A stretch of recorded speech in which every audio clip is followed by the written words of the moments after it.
안녕하세요. 광주에 살고 있는 40대 여성이에요. 대학교 CC였던 남편을 만나 결혼을 했고, 결혼한 지 1년이 되지 않은 채 아이를 가졌습니다. 어린 나이였지만 그래도 우리에게 새 생명이 생겼다는 기쁨이 있었기 때문에 그땐 정말 행복했어요.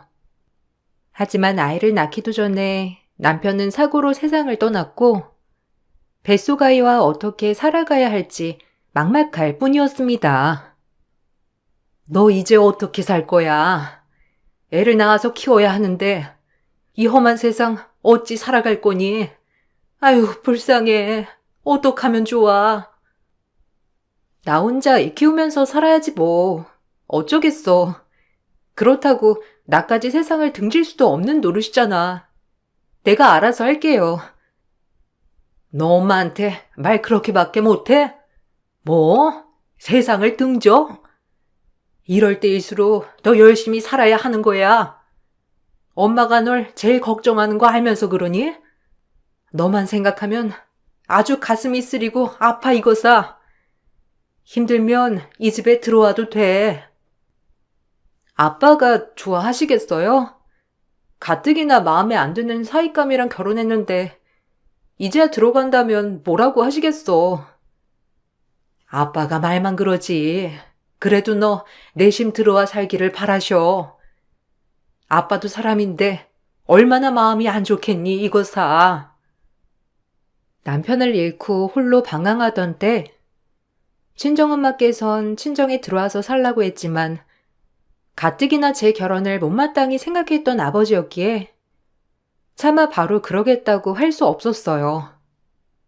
반대한 결혼을 했었기 때문에 어떻게든 제 힘으로 살고 싶었거든요. 그렇게 혼자 아이를 낳고 아이가 3살이 되던 해 어느덧 아픔도 점점 치유가 되더라고요. 아이의 재롱을 보며 살아가니 절망이 희망으로 바뀌었고 그즈음 좋은 사람을 만나 재혼을 꿈꾸게 되었어요. 전 사별을 했지만 재혼한 남편은 이혼을 했었고 대신 아이는 없었답니다. 그렇게 서로 상처가 있는 사람끼리 만나 재혼을 했는데 행복을 꿈꿔 재혼을 했지만 재혼을 생각지도 못하는 시집살이가 기다리고 있었답니다. 처음 겪어보는 것이었기 때문에 당황스럽기 그지 없었죠. 애 딸려서 시집 왔으면 눈치라도 있어야 할 거 아니야? 어쩜 그렇게 넌 이기적이니? 너랑 네 새끼밖에 모르지? 아니요, 그게 아니라 어머님이 지난밤에 된장찌개 드시고 싶다고 해서 끓여 놓은 거예요. 그런데 갑자기 이러시면 입 다물어. 시어머니 말하는데 꼬박꼬박. 네 팔자가 그렇게 사나우니까 서방이 먼저 간 거 아니야? 내 아들도 그렇게 될까봐 무섭다 무서워. 하필 팔자 더러운 것이랑 결혼한다고 해가지고 이 애미 마음을 늘 조마조마하게 하다니. 네가 어떻게 꼬셨길래 내 아들이 애 딸린더라도 괜찮다는 건지 난 정말 이해할 수가 없다. 아이고, 꼴 보기 싫어 정말. 어머님한테 제가 당연히 성에 차지 않는다는 거 알아요. 하지만 재혼 쉽게 결정한 거 아니고 그래도 이 사람이랑 행복하게 살기 위해서 결정한 건데 어머님 너무 그렇게 받아들이지 않으셨으면 좋겠어요. 저 정말 이번 결혼은 실패하고 싶지 않아요. 나 때문에 뭐 이혼할 것 같다는 식으로 들린다. 요즘 애들은 무서운 게 없지. 저렇게 할 말 다 하고. 우리 때는 시어머니 말이라면 법이었어 이거사. 첫째 며느리도 그렇게 마음에 안 들더니 난 왜 이렇게 며느리 복이 없는 건지. 얘 데리고 들어가. 상대적으로 재혼이지만 애가 없는 남편과 달리 저처럼 애가 딸린 며느리를 반가워하지 않는 시어머니였어요. 사실 결혼 전 그래도 아들이 외롭지 않게 돼서 좋아하셨던 것과는 달리 결혼을 하자마자 저렇게 돌변하시니 당황스러웠답니다. 그래도 2번째 결혼만큼은 정말 지켜내고 싶었고 절 못마땅해 하는 아버지에게도 꼭 잘 사는 모습을 보여드리고 싶었기 때문에 이악 물고 버텨냈어요. 그럼에도 견디기 힘들었던 것은 내 편이 돼주겠다던 남편이 어느새 시어머니 편이 되어 있더라고요. 쟤 보면 정이 안 간다. 아무리 애기지만 어떻게 하루 종일 징징대는지. 저런 애를 네가 아빠처럼 키울 수 있겠어? 그래도 어떡해요. 이왕 키우기로 한 거 내 자식처럼 키워야지. 뭐 마음이야. 아직은 좀 그렇긴 한데. 그래도 잘 해봐야지. 네가 무슨 죄를 지어서 남의 애까지 건사한다는 거야? 두 번째 결혼만큼은 실패하면 안 되니까 더 이상 말은 안 한다만. 쟤 그냥 애미 친정에다가 보내고 너네 애만 새로 가지면 좋겠는데. 애미 보고 친정에 자주 가라고 하면 되잖아. 저도 그러고 싶은데 애라면 사죽을 못 쓰니까 말도 못 꺼내겠어서 그래요. 그게 됐으면 진작 보내라고 했겠죠. 하필이면 저런 며느리를 얻게 될 줄이야. 네가 아무리 재혼이라지만 넌 애도 없고 인물도 출중한데 아무리 생각해도 믿지는 장사하는 것 같아서 정말 기분이 안 좋아. 그래도 혹시 모르니까 애미한테 얘기나 좀 해봐라. 친정에 보내는 거 어떠냐고. 제 애를 본인 애처럼 키우겠다고 결혼 전에 그렇게 절 설득시키더니 결혼을 하고 나자 제 애를 멀리하는 남편이었습니다. 아무것도 모르는 제 아이는 아빠인 줄 알고 그렇게 따랐지만 제가 봐도 아이에게 차가운 모습을 하는 남편에게 실망을 하게 되었고 화장실 들어갈 때 다르고 나올 때 다르다더니 남편은 그런 사람임이 분명한 느낌이 들게 되었어요. 네 애 친정에 보내라. 안 되겠어. 내가 어떻게든 참아보려고 했는데 솔직히 너네 친정 부모님들도 양심 없는 거 아니냐? 딸이 재혼을 했으면 그 가정에 충실해서 애도 낳고 새 출발하는 걸 바라야지. 어쩜 손주를 키워준다는 말 한마디가 없어? 어머님, 제가 다른 건 다 참아도 제 애 보내라는 말은 못 참겠네요. 차라리 이혼을 하면 했지 애는 못 보내요. 만약 그렇게 애가 거슬린다면 제가 아이 데리고 나가겠습니다. 저 역시 어머님이 그렇게 말씀하시니 불편해서 못 있겠네요. 뭐? 너 지금 반항하니? 어디 며느리가 눈 동그랗게 뜨고 이혼을 한 해 만에? 네가 그러니까 팔자가 세다는 거야. 네, 저 팔자 세요. 근데 애는 못 보내요. 애 없으면 저 죽은 거나 마찬가지니까요. 제가 왜 재혼을 했는데요. 본인 애처럼 잘 키운다고 했는데 이제 와서 이러면 저더러 어떡하라고요. 그러니까 애 보내라는 말은 두 번 다시 꺼내지 마세요. 아이 가지고 왈가왈부하시는 시어머니 때문에 못 살겠다고 생각이 들던 때였지만 그럼 아들이 또 두 번째 이혼남이 되는 건 싫었는지 더 이상 말씀을 하지 않으시더라고요. 그리고 남편 또한 저에게 엄청 섭섭하다는 듯이 얘기를 하는 게 이해가 가지 않았죠. 엄마 딴에는 그냥 솔직히 피도 안 섞인 남이니까 날 위해 그렇게 말씀하실 수 있는 거 아니야? 그렇다고 이혼이라니. 당신 뭐라고 했어? 나랑 결혼할 때 이 아이 본인이 책임진다고 내일하고 그러지 않았어? 나 솔직히 그 말 아니었으면 당신이랑 재혼하지도 않았어. 근데 이제 와서 그런 말을 하니까 내가 어이가 없잖아. 애 없으면 나도 안 살아 여기서. 아 그래 알겠어. 그만 화내라. 그냥 어른이 한 얘기니 한 귀로 듣고 흘려. 너도 참 성격 좀 죽여. 나도 엄마한테 잘 얘기할게. 오히려 아이 문제로는 강경하게 나오자 남편과 시어머니는 더 이상 아이 얘기는 하지 않았고 대신 그 뒤로 제가 마음에 더 안 드셨는지 오히려 더욱더 시집살이가 거세졌어요. 중간중간 친정엄마와 교류를 했어서 그런지 엄마는 날이 가면 갈수록 헬쑥해지는 저를 걱정했지만 오히려 잘 사는 모습을 보여주고 싶었던 저였기 때문에 친정엄마에겐 늘 웃어 보이곤 했죠. 그렇게 모진 시집살이를 견뎌내면서 7년이란 시간이 흘렀는데 어느덧 재혼 시 3살이었던 제 아이는 10살이나 되었어요. 아유, 얘가 왜 이래? 누굴 닮아서 너는 그 모양이야? 하여튼 시간이 지나도 정이 안 붙는다니까. 너 얼른 너네 엄마한테 가. 거실에서 알짱대지 말고 책도 좀 보고 하란 말이야. 그저 TV 볼 생각만 하지. 한심하게 그지 없다니까. 할머니는 왜 이렇게 나 미워해? 맨날 나한테 뭐라고만 하고. 난 그냥 할머니랑 같이 옆에서 얘기하고 싶었던 건데. 뭐? 조그만 게 못하는 말이 없네. 내가 너랑 무슨 얘기를 하냐? 대바라 져가지고. 얼른 들어가.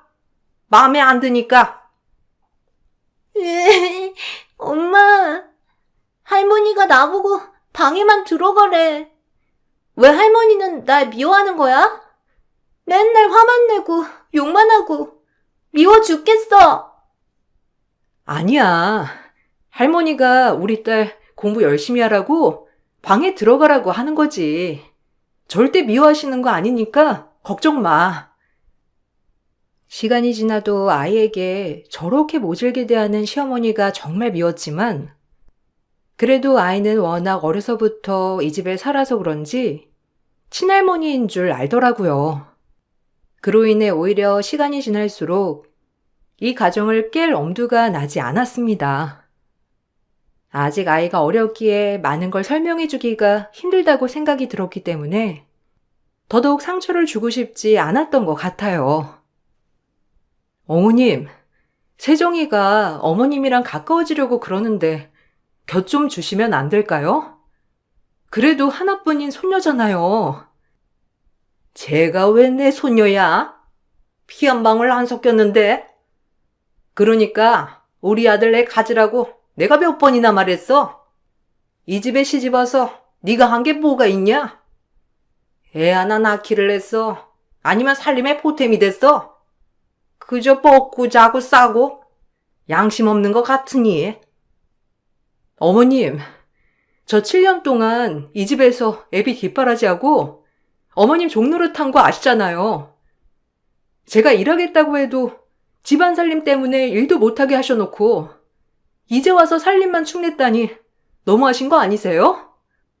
그리고 애는 안 생기는 걸 어째요? 너란 애 처음부터 허락하는 게 아니었어. 재수원부터 가지고 애도 못 낳고 남의 애나 데리고 들어와 사는 기생충. 네가 우리 집 종살이라도 안 하면 내가 널 왜 데리고 있겠어? 네한테 2번 상처 주기 싫으면 잔말 말고 내가 시키는 것만 해. 시간이 지나도 여전히 절 미워하시는 시어머니였고 이상하게 남편과의 사이에서 아이가 생기지 않자 더더욱 저를 싫어하시게 된 계기도 있었습니다. 그렇게 늘 저를 못마땅히 여기던 시어머니였지만 어느 날부터인가 기분이 좋아 보이는 시어머니를 발견하게 되었고 머지않아 그 이유를 알게 되었어요.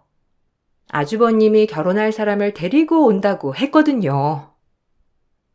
둘째 때도 그렇고 며느리들이 하나같이 다 마음에 드는 구석이 없었는데 네가 하다 의사 며느리를 데리고 온다고 하니까 내가 뛸 듯이 날아갈 것 같구나.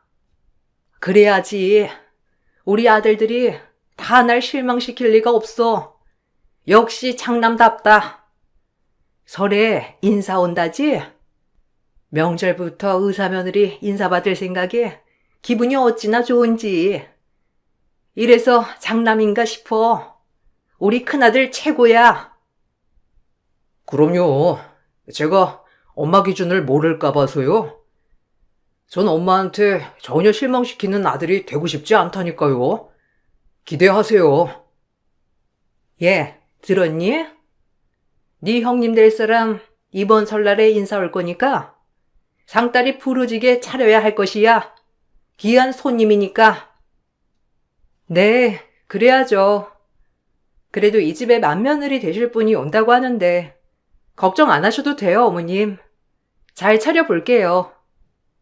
나도 이제 정상적인 며느리 보면서 손주도 생기고 그러는 거지?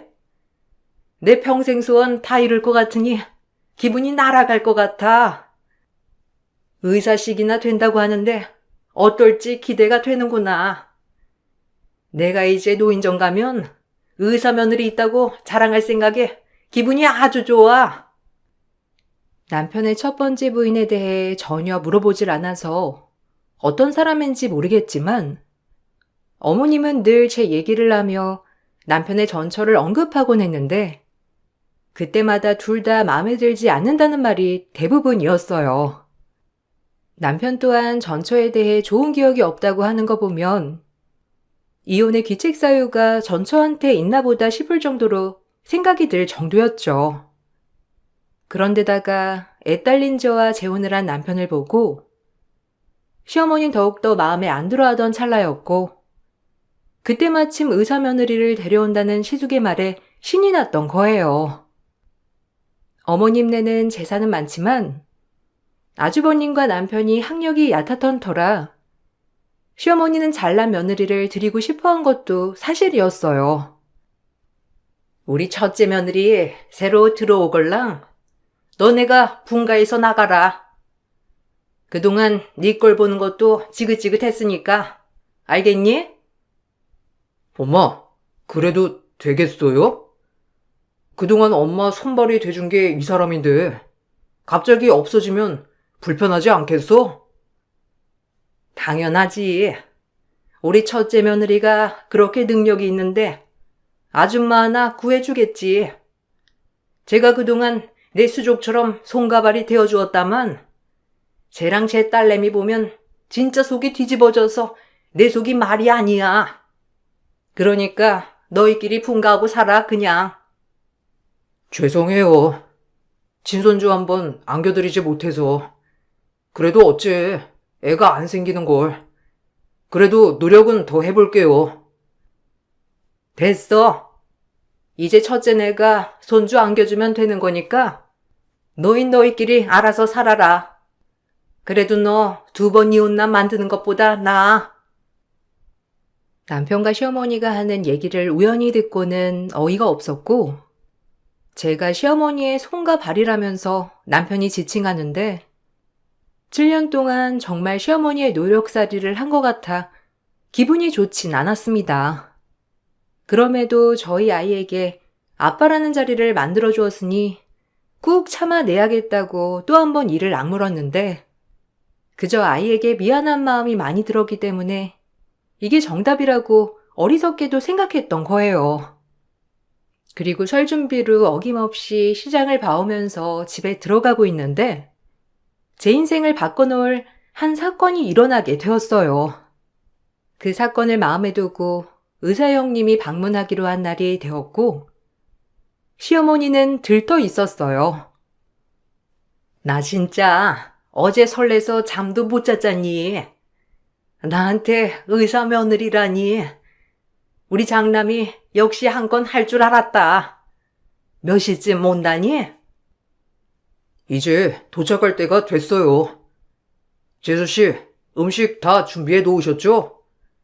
제 예비 신부가 특히나 해산물을 좋아하거든요. 지가 이런 거라도 해야 이 집에 붙어 있지. 애 딸려서 들어와 놓고 이런 것도 안 맞추면 여기서 살 수나 있을 것 같아? 그리고 제 딸한테 내가 무슨 말 할까봐 내 눈치를 얼마나 보는데.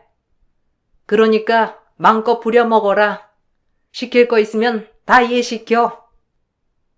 역시나 아침부터 모진 소리를 하는 시어머니였고 드디어 의사 형님이 방문을 했는데 이 집 분위기와 어울리지 않게 정말 고급진 분위기로 집안을 압도시키더라고요.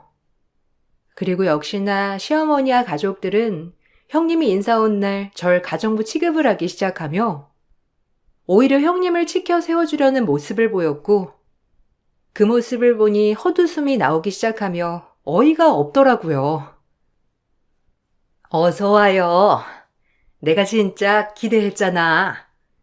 해산물 좋아한다고 해서 잔뜩 준비해놨어. 얼른 들어와요. 아, 얘는 우리 집 둘째 며느리인데 신경 쓸 필요 전혀 없어.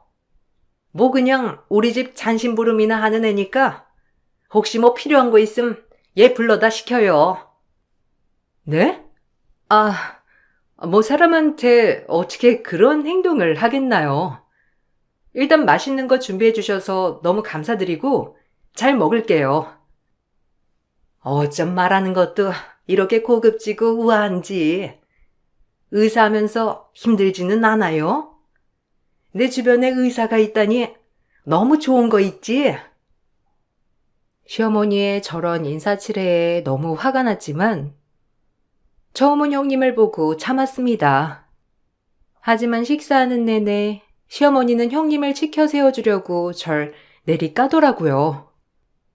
그 모습에 형님 또한 엄청 불편한 기색이 엿보였고 저 역시 때가 되었다고 생각했어요. 형님은 제가 차려둔 음식에 먹는 신용을 하더니 제 딸아이를 한참 쳐다보더라고요. 무슨 할 말이 있는 것처럼 말이에요. 이제 슬슬 움직일 때가 되었나요? 그때 우리가 얘기한 거 이제 슬슬 움직일 때네요. 호의를 베풀 필요가 없어. 아니, 무슨? 아니, 둘째랑 아는 사이니? 둘이 오늘 처음 본 거 아니었어? 꼭 아는 사이처럼 말하네, 둘이. 안면 있을 리가 없잖아. 저 아이를 보니까 더더욱 마음이 다잡아지네요. 제가 그때 얘기한 거 기억하죠? 딸을 보고서라도 참으면 안 된다고요. 3살배기 자식을 데리고 재혼한 날 7년간 조선시대 천민처럼 부려댄 시댁. 설날 첫 인사 온 의학계 형님이 딸을 빤히 보더니 입을 열게 되었고 그 뒤로 믿기 힘든 대반전극이 펼쳐졌어요. 사실은 그날 시장에 갔다가 만나게 된 사람은 형님이라는 사람이었고 저에게 갑작스럽게 다가와선 본인을 소개하였는데 저 역시 가족이 될 사이니 그저 그런 형님이 반갑게만 느껴졌습니다. 안녕하세요. 김의찬 씨 부인 되시죠? 저 이번에 인사하기로 한 김의찬 씨 형님 예비신부 될 사람이에요. 말씀 좀 나누실까요? 어머, 안녕하세요. 절 어찌 알고, 네네, 그러시죠. 와, 듣는 것보다 훨씬 더 미인이신데요? 요 앞에 카페 있어요. 그렇게 형님들 사람과 카페에 들어가게 되었고, 형님은 그동안의 이야기를 구구절절 해주었는데, 정말 충격적이었습니다. 그리고 왜 의사까지 된 사람이 이런 집안에 시집을 오려고 하는지 의아했지만, 이 모든 사실을 듣고 이해가 단번에 가더라고요. 김의찬 씨, 한번 이혼한 경험이 있잖아요. 사실 그 결혼했던 사람이 제 친동생이에요. 그때 친동생과 당신 남편이 결혼했을 때 전 외국에 체류 중이라 결혼식이랑 상견례에 가지 못했고 저보다 상대적으로 많이 배우지 못했던 동생이었기 때문에 그 집안에서 엄청나게 시집살이를 했나 보더라고요. 뱃속에 아이도 있었지만 허구한 날 손찌검에 시어머니 시집살이를 감당해내지 못하고 아이는 유산되었어요. 그리고 결국 유산 후 이혼까지 당하고 바보같이 세상을 등졌답니다. 유서 하나만 남기고 말이죠. 그런 남자랑 지금 사시는 거예요. 유서를 보고 그 집안을 박살내야겠다고 오래전부터 생각했어요.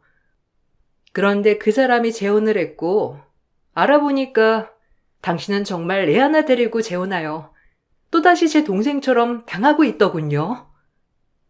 아니, 이혼한 건 알았는데 세상에 그런 히스토리가 있는 줄 정말 몰랐어요. 어쩜 끔찍하네요. 아, 어떻게 그런 일이... 그쪽 부부 사이에 관여하고 싶진 않지만 그동안 제가 의찬 씨 형을 만나면서 알아본 바로는 딸 때문에 참고 사는 것 같다고 하더라고요. 요즘 세상이 어떤 세상인데 전 다시는 제 동생 같은 일이 벌어지지 않았으면 해서 지금 이렇게 말씀드리는 거예요. 그리고 형님은 본인이 짠 계획을 얘기해 주었고 저 역시 많은 생각을 하게 되면서 딸을 위해서도 이런 남자와는 살 수 없다고 판단하였답니다. 그리고 시어머니가 증여세 혜택을 받으려고 남편 이름으로 해야 할 본인의 부동산을 제 앞으로 해놓은 것을 생각해내었죠. 형님은 동생의 복수를 위해 집안을 박살내려고 접근했지만 아주버님을 진정으로 사랑하게 되었고 본인의 계획을 다 얘기했다고 했습니다. 그러자 아주버님은 정말 마음 아파하며 형님을 돕겠다고 했고 드디어 그것이 밝혀지게 된 거예요. 그리고 저 역시 이 모든 스토리를 듣고 형님을 도우면서 저 역시 이 집에서 벗어나야겠다고 생각했던 거예요. 신송이 아시죠? 제 동생이에요. 아마 잘 알 거라고 생각합니다. 그동안의 반성은커녕 또다시 며느리를 들이고 종처럼 부리다니. 또 제 동생 꼴 나게 하고 싶어서 그러신 거예요? 당신이 직접 말해. 그래야 당신 어머님이 충격 받으실 것 같으니까. 사실 이 사람 만나고 전 제주씨 얘기 다 듣고 나서 생각 많이 했어요. 근데 이건 아니더라고요. 아무리 우리 엄마고 내 동생이지만 본인들만 생각하고 사는 건 아닌 것 같아서 전 이 사람 편에 서기로 했어요.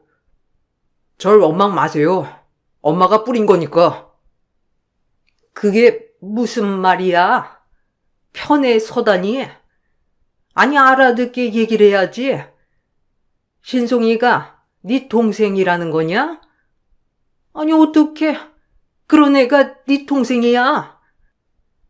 저보다 많이 못 배우고 그랬지만 하나뿐인 제 동생이었어요. 아이까지 유산시키고 이혼까지 시킨 당신 인간이 아니지. 지금 이 사람 명의로 되어 있는 재산 제 동생한테 사죄하는 뜻으로 받아들이고 재산은 저희가 가져갈게요. 그러니 손가락 빠셔요. 뭐? 지금 네가 내 아들한테 대놓고 날 골탕 먹이려고 접근했다는 걸 내가 듣고 가만히 있을 것 같아? 의사라고 좋아했더니 순 머릿속에 똥만 찼잖아. 네 동생 죽은 걸 나보고 어쩌라는 거야? 지가 나약해서 죽은 걸 가지고? 와, 진짜 인성 파탄 난 건 진작 알고 있었지만 형님이 이렇게 얘기하면 미안하다고 사죄해야 하는 거 아닌가요? 진짜 문외인가? 너같이 종살이 하는 것은 조용해. 네가 감히 나한테 이래라 저래라야? 우리 아들들 여자복은 진짜 없다. 엄마, 진짜 실망이네요. 그래도 진심으로 사죄하고 용서를 구하면 이 사람도 용서할 생각이었나 본데 엄마의 이런 모습에 정말 실망했어요. 저 역시 진짜 엄마랑 의찬이 볼 자신이 없네요. 저도 이제 엄마 아들 그만하렵니다. 붙잡지 마세요. 시어머니는 황당해했고 시숙은 절연을 선포했어요. 시어머니의 많은 재산이 시숙 앞으로 되어 있었기 때문에 시어머니는 어이가 없어 했고 그것을 뒤이어서 제가 이혼을 선언하니 남편 또한 눈이 휘둥그레해지더라고요. 그리고 딸아이에게 정말 미안했지만 모든 사실을 얘기해주기로 마음을 먹었고 이미 10살이나 먹은 제 딸아이는 이 상황을 다 듣고 오히려 이해를 하는 철든 딸이었습니다. 제가 그저 우리 딸아이를 너무 어리게만 본 것 같아 참 놀랄 따름이었죠. 그래놓고 뻔뻔하게 절 그렇게 노비부리듯 부리면서 당당하게 살아요? 본인들 때문에 한 사람 인생이 쪽난 거 생각 못하고 나도 이런 집에서 더 이상 살고 싶지 않아. 이혼해. 당신들은 다 잃어봐야 정신을 차리지? 다른 거 다 필요 없어. 그냥 당신들한테 재산을 잇는다는 게 어떤 의미인지 다 아니까 내 이름으로 해놓은 땅 위자료라고 생각하세요. 이게 미쳤나? 그건 내놓고 꺼져야지. 그래, 넌 나가도 된다. 어차피 애도 못 낳고 애만 딸려와가지고 넌 필요 없어. 그 땅이나 조용히 내놓고 나가. 애도 못 낳는 걸 오냐오냐 했더니 이게 치형님 될 사람 등에 업고 기세 등등이지? 이제 너랑 네 딸 꼴 안 봐서 나야 좋아. 재산 안 내놓으면 너네가 고소할 거니까 그리 알고 조용히 나가는 게 좋을 거야. 내가 당신 며느리 할 줄 알아? 내 예비 신랑이 당신이랑 절연 안 하면 이 결혼 안 하려고 했어. 그 사람은 죄가 없으니까. 근데 잘 봤죠? 지금 사태 파악 안 되나 본데 땅 하나라도 건지고 싶으면 이분한테 미안하다고 사죄해야 할 거예요. 아무래도 나보단 여기 동서될 사람이 더 가능성 있어 보이니까. 하지만 당신 이런 태도를 보니 우리 둘한테 다 용서받긴 글렀네요. 내가 큰애 명의로 재산을 해놓은 것은 어차피 이제 큰애가 날 모셔야 하니까 해놓은 건데 그러지 않을 거면 당장 내놔. 당신은 아들들도 다 돈으로 보이나 보죠? 정말 상종하면 안 되겠네요. 이런 사람이랑 가족으로 엮일 뻔했다니 위선자 같으니라고. 한순간에 모든 재산을 큰아들과 저에게 빼앗긴 시어머니였고 소송을 건다고 난리가 났습니다. 그러나 증여세를 감축시키려고 제 이름으로 해놓은 땅은 뺏을 도리가 없었고 오히려 이혼 소송에서 위자료를 줘야 할 판국이었어요. 그렇게 아주버님 이름으로 돼 있는 재산은 이미 아들에게 상속을 한 것으로 되어 있어서 다시 되찾아오기란 힘들었고 저한테도 마찬가지였습니다. 이제야 남편은 저에게 사죄를 하였지만 전 이 상황이 그저 충격이라 벗어나고 싶을 뿐이었고 사람 같지도 않았어요. 세정이가 날 아빠로 알고 있는데 너 진짜 너무한 거 아니냐? 내가 그래도 세정이한테는 진심으로 대했는데. 세정이도 당신 보기 싫대. 아니 그것보다 할머니가 오히려 본인 할머니가 아니라는 거에 안도하는 느낌이야. 나한테 미안하다고 해도 이젠 우린 끝났어. 당신한테 그런 과거가 있다고 진작 알았다면 절대 재혼하지 않았을 거야. 나도 참 어리석었지. 이번 일로 정말 많이 배웠다. 우리 딸한텐 나만 있으면 돼. 그리고 나만 열심히 살면 됐던 거야. 다 엄마 때문에 이렇게 벌어진 일이라니까. 엄마가 조종한 거라고. 그냥 이제 우리도 형네처럼 엄마 외면하고 살자. 아니, 당신도 똑같은 인간이야. 당신 형을 봐. 그런 사람 아니었잖아? 피는 못 속인다는데 당신은 그냥 그런 족속인 거야. 그리고 법정에서 돌아서는 길 형님을 마주하게 되었고 형님에게 정말 고맙다고 인사를 하였습니다. 인사를 하자 형님은 진심으로 절 위해 주었고 오히려 본인이 저를 조금이라도 도울 수 있음에 정말 행복하다고 말해주는 그런 착한 사람이었어요. 감사해요. 그리고 제가 왜 그렇게 살았는지 정말 모르겠네요. 아마 그쪽 아니었으면 아직까지 딸을 위한답시고 그런 집에서 버텼겠죠. 그런 사람은 아빠 자격이 아예 없는데 말이에요.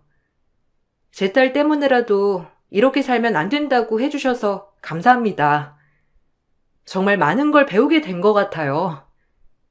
그때 형님을, 아니, 승미 씨를 안 만났으면 어떨까 아찔하기도 하네요. 제 동생 같아서요. 나이 또래도 비슷하고 똑같은 일이 반복되면 안 되잖아요. 그래서 그런 거니까 너무 고마워하지 않으셔도 됩니다. 어디서든 행복하게 사시길 바랄게요. 저 역시 이제 조금은 내려놓고 제 행복을 찾아보려고요. 동생 잃은 슬픔 어디에도 치유받을 순 없겠지만 그래도 동생이 정말 기뻐할 거예요. 그리고 저 역시 너무 감사드려요. 그렇게 마지막으로 형님이란 사람을 봤어요. 시어머니네와 손절하고 둘이서 조촐한 결혼식을 올리고 잘 산다고 하더라고요. 워낙 많은 재산이 아주버님 앞으로 되어 있었던 터라 사는데 지장이 없었고 시어머니와 남편은 얼마 남지 않은 재산 때문에 엄청 배 아파했어요. 저에게도 둘이서 위자료를 줘야 했기 때문에 더욱더 억울해 보이는 건 사실이더라고요. 아들 복 없는 게 며느리 복도 없다더니 어떻게 한 놈은 여자에 미쳐서 날 버리고 한 놈은 결혼하는 족족 저런 화상들이 걸릴 수가 있어? 내가 진짜 얼굴을 들고 다닐 수가 없다. 지금 내 손해가 어느 정도인 줄 알아? 자식이 다 원수라더니. 엄마가 전 와이프 마음에 안 들어 하시지만 않았어도 오히려 애 낳고 잘 살고 있을걸요? 다 엄마 욕심이에요. 너도 걔한테 손찌검하고 욕했잖아. 어디 원망할 데가 없어서 나한테 원망을 해? 너까지 날 아주 잘하면 버리겠다. 나쁜 자식. 엄마가 하도 마음에 안 든다 하니까 저도 무시했던 거라고요. 저 역시 엄마한테 질리네요. 진짜 평생 엄마 기대에 맞춰 살려고 했는데 이젠 그렇게 못하겠어요. 독거 노인으로 평생 살아보세요. 욕심이 짝짝꿍이던 남편과 시어머니는 결국 파탄이 났고 동네에서 아주 고약한 할머니라고 어머님은 소문이 났어요. 전 남편도 모든 걸 잃고 원양어선을 타러 간다는 말만 돌 뿐 호련히 자취를 감추었다고 하더라고요. 뭐 알 바는 아니지만요. 그리고 이 모든 일을 겪고 전 딸과 새 출발을 시작했는데 두 번째 결혼마저 파탄이 나서 친정아빠는 속상해 하셨지만 그래도 옛날처럼 질책하지 않고 오히려 저를 끌어안아 주시더라고요. 저에게 이런 따뜻한 가족이 있었는데 왜 그땐 몰랐는지. 이제 모든 거 다 잊고 새 출발 하자꾸나. 나도 그동안 미안했어. 내가 이제 세정이한테 아빠 겸 좋은 할애비가 되어줄게. 아빠, 너무 감사해요. 그리고 또 한 번 실망시켜서 죄송해요. 정말 이번엔 아빠 엄마한테 보란듯이 보여주고 싶었는데. 아니야. 내가 널 이렇게 사지로 몰아넣은 것 같아 더 미안해. 그때 남편 잃고 널 따뜻이 안아주었어야 했는데. 이제 다 풀렸으니까 우리 다시 시작해봐요. 엄마가 가운데서 힘들었는데 이제야 너무 행복하다. 이제 행복히 살자. 정말 어리석었던 과거라고 생각하지만 제 이름으로 되어 있는 땅이 개발이 되면서 조그마한 상가를 구매하였고 지금은 월세를 받으며 딸아이와 함께 살고 있어요. 그래도 충격받았을 딸아이지만 제 앞에선 티내지 않고 오히려 밝게 자라준답니다. 그리고 처음으로 세상을 떠난 딸아이 아빠에게 인사를 다녀왔는데 딸아이는 무엇보다 씩씩하게 아빠에게 쓴 편지를 고이 놓고 왔더라고요. 이제야 모든 게 제자리로 돌아온 것 같아 마음이 편안해지면서 전 남편에게 다시 한번 딸에게 상처를 주지 않겠다고 다짐했어요. 그렇게 제 마음도 다지며 앞으로는 딸을 위해서만 열심히 살려고 이 글을 적어 보았어요. 굴곡 많은 제 인생 이야기 들어주셔서 감사드리고 여러분들 앞날엔 행복한 날들만 펼쳐지길 바라겠습니다. 감사합니다. 안녕하세요. 저는 얼마 전 이혼을 한 40대입니다. 사실 이혼을 아주 오래전부터 생각을 했었는데 여러 번 주저하게 된 이유가 있었어요. 바로 시댁 식구들 때문이었어요. 어떤 사람들은 자식을 위해, 어떤 사람들은 체면 때문에 이혼을 결정하지 못한다고 하지만 전 절 아껴주신 시댁 식구들에게 죄송스러워 이혼을 결심하지 못했었죠. 그러다가 이번에 한 사건을 통해서 더 이상 이 사람과 살아서는 안 된다고 다짐을 하게 되었는데 그때 얘기를 들려드리려고요. 저희는 장거리 연애였고 남편과 저는 끝과 끝 지역에서 살았는데 어느 날 연애를 하다가 남편이 결혼을 하자더라고요.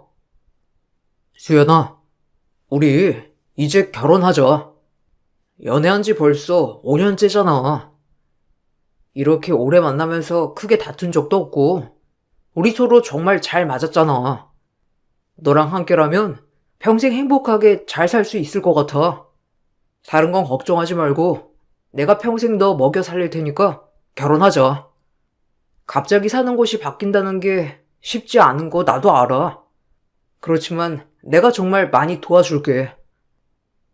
창수 씨, 지금 결혼하려면 직장을 아예 그만둬야 하고 창수 씨가 혼자서 생활비 벌어야 하는데 괜찮겠어? 아니면 그쪽으로 한번 직장을 알아볼게. 나중에 취직하고 천천히 결혼 준비하는 게 더 낫지 않아? 지금 그만두면 언제 취업할 수 있을지도 모르고. 당장 결혼하는 건 창수 씨한테도 너무 부담이잖아. 나도 창수 씨랑 결혼하고 싶은데 지금 당장은 현실적으로 너무 힘들지 않을까? 아니야. 지금이 딱 좋을 것 같아. 우리 5년 동안 제대로 같이 있어 본 적도 별로 없고, 이대로 계속 연애만 하다가는 안 될 것 같아. 엄마 아빠한테 살짝 말은 해놨는데, 마침 전세 준 집도 내년에 빈다고 하고, 지금 내가 결혼한다고 하더라도 준비하다 보면 내년쯤 할 수 있지 않을까? 그럼 지금부터 천천히 직장 구하면 될 것 같아. 수연아, 너 고민하지 말고 결혼하자. 나만 믿고 시집 와. 전 걱정이 정말 많았지만 남편이 사는 지역에 가서 취업 준비를 하기로 결심했어요. 시댁에서도 마침 딱 비는 집이 있다면서 결혼을 환영하셨고 저희는 그렇게 모두의 축복 속에서 결혼을 하게 되었어요. 결혼하고 나서 무엇보다 좋았던 것은 바로 시부모님과 신우가 너무 좋은 사람들이라는 점이었는데 저에게 정말 잘해주시고 시댁에 가면 손 하나 까딱 안 하고 가만히 쉴 수 있게 해주셨죠. 그런데 무조건 제 편일 것 같았던 남편이 빌런이었어요. 아, 다들 뭐 하는 거야? 며느리가 들어왔는데 설거지는 며느리한테 맡겨야지. 여보, 지금 뭐해? 얼른 가서 설거지해. 오늘 기름기 많은 거라서 뜨거운 물로 해야 하는 거 알지? 우리 집 온수 따로 안 틀어서 하니까 물 끓여서 하던지 해야 돼. 엄마, 얼른 여기 앉아. 아니, 며느리가 왔는데 왜 다들 주방에 들어가 있어? 여보는 지금 왜 계속 소파에 앉아있지? 얼른 움직여. 창수야, 너 지금 뭐하니? 수연이한테 왜 그렇게 말하는 거야? 됐어. 우리가 하면 되니까 헛소리하지 말고 장수 너나 수연이 데리고 앉아있어. 얘가 갑자기 왜 그러나 몰라? 수연아, 미안하다. 제가 결혼하더니만 마음이 너무 신났나 봐. 집에 가면서 한 소리 좀 해야 되겠어. 제가 안 하던 말을 하고 그래? 그렇게 엄마 설거지하는 거 걱정되면 네가 와서 고무장갑 껴. 에이, 엄마 왜 그래? 내가 며느리 들어오면 엄마 손에 물 묻힐 일 없게 해준다고 했잖아. 여보, 얼른 가서 설거지해. 뭐하고 서 있어? 아무리 시대가 바뀌었다고 한들 며느리가 됐으면 며느리 도리를 해야지. 여보, 여기까지 와서 매일 아무것도 안 할 생각이었어? 음식을 엄마가 했으면 얼른 일어나서 설거지는 여보가 해야지. 엄마도 자꾸 해줘 버릇하지 마. 나중에는 아예 안 한다니까. 아니, 얘가 도대체 왜 이러는 거야? 너 지금 뭔 소리를 하고 있어? 엄마 주방이니까 엄마가 알아서 할게. 며느리 들어오면 손에 물 묻히지 않게 해주는 게 아니라 네가 먼저 나서서 그랬어야지. 자기도 안 하면서 누굴 보고 시켜? 에휴, 미안하다, 수연아. 제가 왜 저러는지. 내가 나중에 따끔하게 혼낼게. 알았지? 오늘은 이만하고 들어가서 쉬어. 피곤할 텐데 너무 늦게까지 우리가 붙잡아 뒀나 보다. 저는 처음에 남편이 혹시나 시집살이를 시킬까봐 먼저 선수를 친 건가 싶었어요. 자신이 나서서 이거 해라 저거 해라 하면 시댁 식구들이 저에게 뭐라고 시키지 않겠지 싶어서 그런가 생각을 했었죠.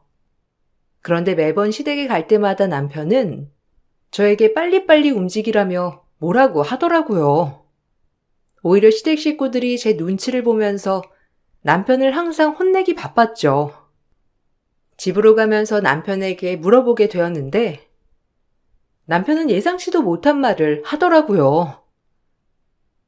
당신 요즘 왜 그래? 시댁에 가면 왜 자꾸 나보고만 빠릿빠릿 움직이라고 하는 거야? 혹시 일부러 그러는 거야? 어머님이나 아버님이 나한테 뭐 시킬까봐 당신이 나서서 그러는 거냐고. 혹여나 그런 거면 그러지 않아도 돼. 안 그래도 다들 어색하고 아직 적응 단계인데 당신이 뭐라고 그러니까 다들 눈치만 보잖아. 다음에는 좀 그러지 마. 뭔 소리야? 당신이 열심히 했으면 내가 이렇게까지 잔소리하게 생겼어? 나는 진짜 아무리 주변을 봐도 며느리가 들어가면 다들 주방일은 며느리 몫이 된다고 하는데 여보는 진짜 편한 집에 시집 왔네. 그렇지? 그래도 당신처럼 그렇게 안 움직이는 며느리는 처음 본 것 같아. 내가 더 화내기 전에 당신도 좀 눈치껏 움직이고 그래. 나는 슬슬 화날 지경인데? 뭐? 그럼 진짜로 내가 하는 게 마음에 안 들어서 나한테 지금까지 화냈다는 거야? 지금 여보 뭐 하자는 거야? 솔직히 어머님이나 아버님 나한테 아무것도 안 시키시고 그러니까 편한 건 인정해. 근데 내가 그런 상황에 나서서 일을 하겠다고 해야 하는 게 맞는 거라고? 그렇다고 정말 소파에 가만히 앉아 있는 것도 아니고 나도 나름 일하고 움직이는데 어떻게 당신이 나서서 나보고 뭐라고 그럴 수가 있어? 왜? 난 당신 말이 더 이해가 안 되는데? 원래 며느리가 되면 그만큼 시댁의 할도리는 해야 하는 거 아닌가? 솔직히 말하면 당신 집 구하는데 돈 쓴 것도 아니고 어차피 엄마 아빠 집에서 살고 있는 건데 어느 정도 열심히 일을 해야지. 나는 뭐가 잘못됐는지도 모르겠어. 남편은 시댁에 갈 때마다 제가 더 나서서 일을 해야 한다고 했고, 전 그런 남편이 이해가 되지 않았어요. 결혼하더니만 갑자기 효자병이 났는지 주말만 되면 남편은 시댁에 가자며 아침 일찍부터 재촉하곤 했죠. 물론 저야 일을 하고 있지 않았으니 크게 힘들다고 느끼진 않았지만 시부모님은 그때 당시에도 현역으로 일을 하고 계셔서 유일하게 쉬는 주말에 저희가 가는 걸 그다지 좋아하시진 않으셨어요. 아가, 장수 혹시 어디 아프니? 제가 왜 갑자기 안 하던 짓을 하는지 모르겠네. 가까이 살아도 혼자 살 때는 집에 1년에 한두 번 올까 말까 하던 애가 갑자기 무슨 바람이 불어서 주말마다 자꾸 온다고 하는 거니? 아휴, 정말 왜 그러는지 모르겠다, 정말. 수연아, 오늘은 진짜 오지 마. 안 와도 되고, 다음 주도 안 와도 돼. 제가 갑자기 오겠다 고집을 부리니까 내가 오지 말라고 화내고 끊었는데, 그런데도 가겠다고 하면 오늘은 그냥 싸워서 오지 마. 어머님, 저는 괜찮아요. 어머님이 피곤하시죠? 저희 가면 또 밥도 신경 쓰이실 테고 자주 뵙는 건 저는 너무 좋은데 갈 때마다 더 피곤해 하시는 것 같아서 걱정이에요. 아, 저는 남편이랑 주말 내내 집에 있는 게 힘들어요. 아니, 갑자기 왜 그러는지 모르겠는데 주말만 되면 집안 구석구석 먼지 찾으러 돌아다니면서 집안 꼴이 난리라면서 지적하고 있어요. 어쩜 좋아요? 아이고, 수연아, 내가 정말 미안해. 아들을 잘못 키운 모양이야. 걔가 안 그러다가 갑자기 왜 그런다니? 밖에서 쓸데없는 말을 또 듣고 왔나 보네. 신경 쓰지 말고 그냥 걔가 하는 말 무시하고 네가 하고 싶은 대로 해. 어디서 헛얘기를 들어가지고 그러는 걸 거야. 저러다가 말겠지. 내가 누누이 말하지만 쟤 우리한테 그렇게 잘하는 효자 아들 절대 아니야.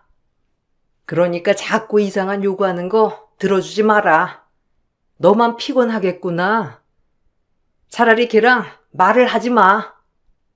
왜 그러냐 이유 말할 때까지 한번 꾹 참고 있으면 알아서 미안하다고 할 거야.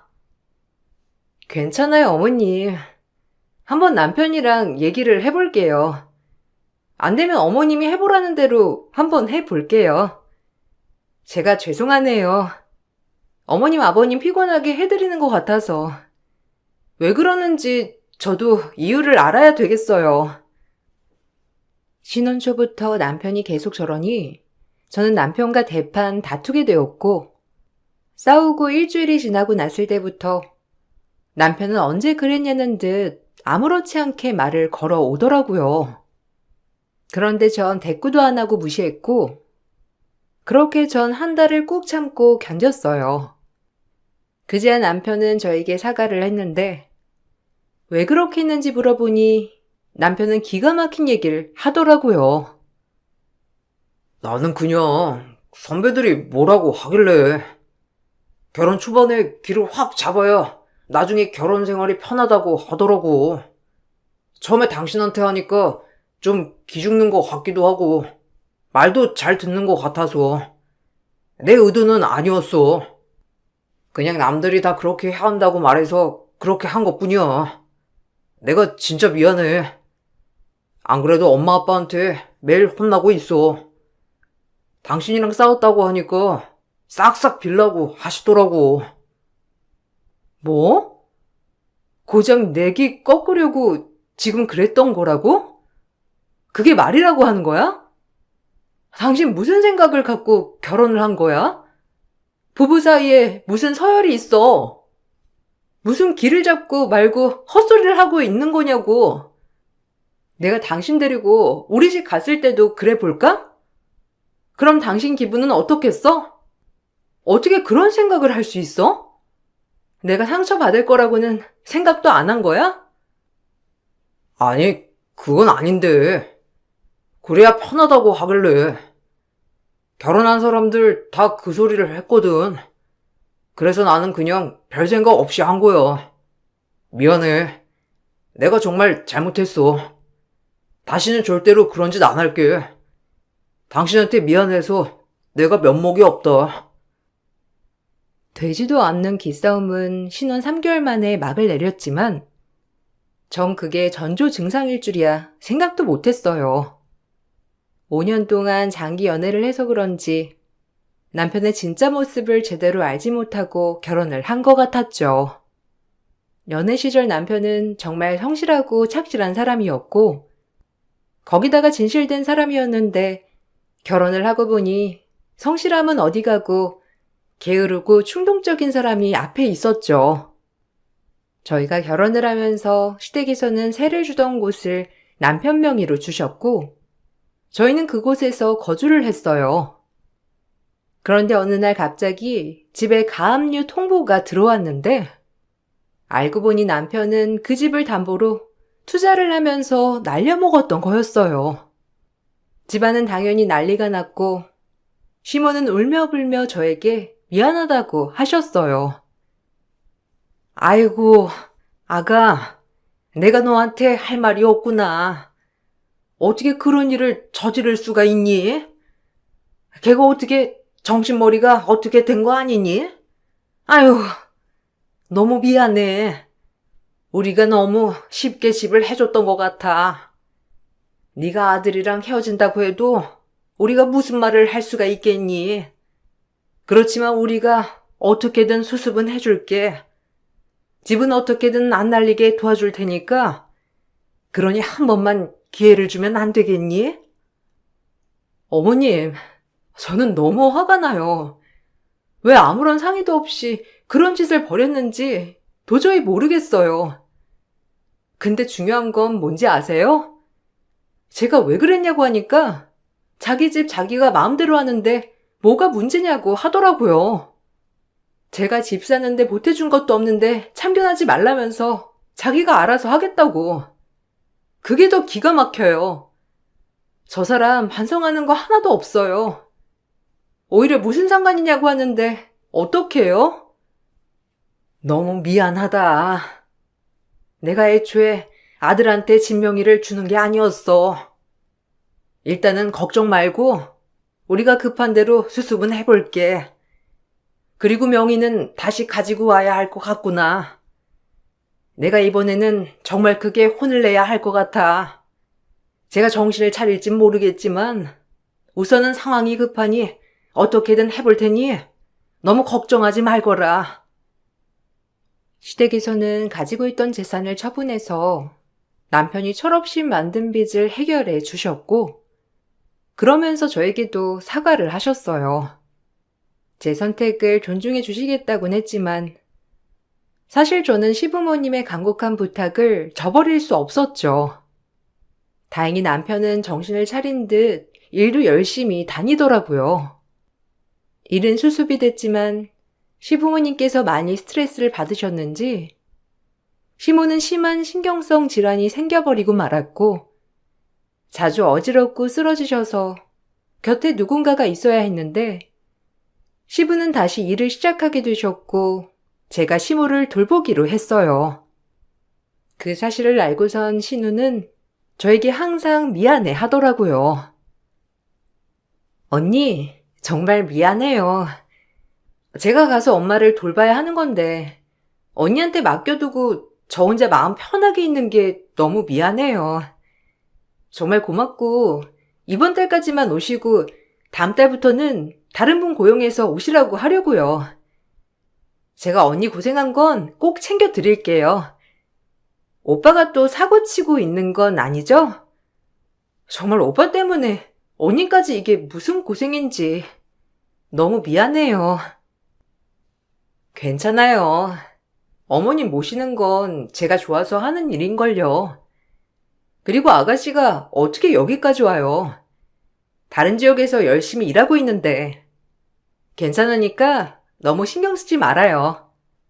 그래도 요즘은 전보다 어지러운 건 덜 하시다고 하시더라고요. 아버님도 요즘 새로 일 시작하신 거 아시죠? 많이 피곤하실 것 같았는데 그래도 오랜만에 일하시니 재밌다고 하시더라고요. 그것만으로도 다행이죠 뭐. 그리고 어머님도 불편하신데 다른 분 오시라고 하지 마세요. 안 그래도 스트레스 많이 받으시고 계시는데 모르는 사람 오시면 불편해 하실 것 같아요. 언니, 저는 언니 때문에 마음 편할 수 있는 것 같아요. 사실 이렇게 된 거 다 오빠 때문이니까 오빠한테 책임지라고 해야 하는 건데 그러면 또 언니한테 뭐라고 할 테고. 제가 정말 할 말이 없어요. 일단 저 근무지 그쪽으로 옮기겠다고 신청은 해뒀어요. 빠르면 다음 달쯤 결과 나온다고 하니까 가능하면 그 지역으로 옮기려고요. 그때까지만이라도 언니가 조금만 고생해주세요. 미안해요.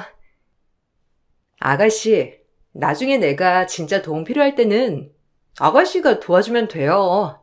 알았죠?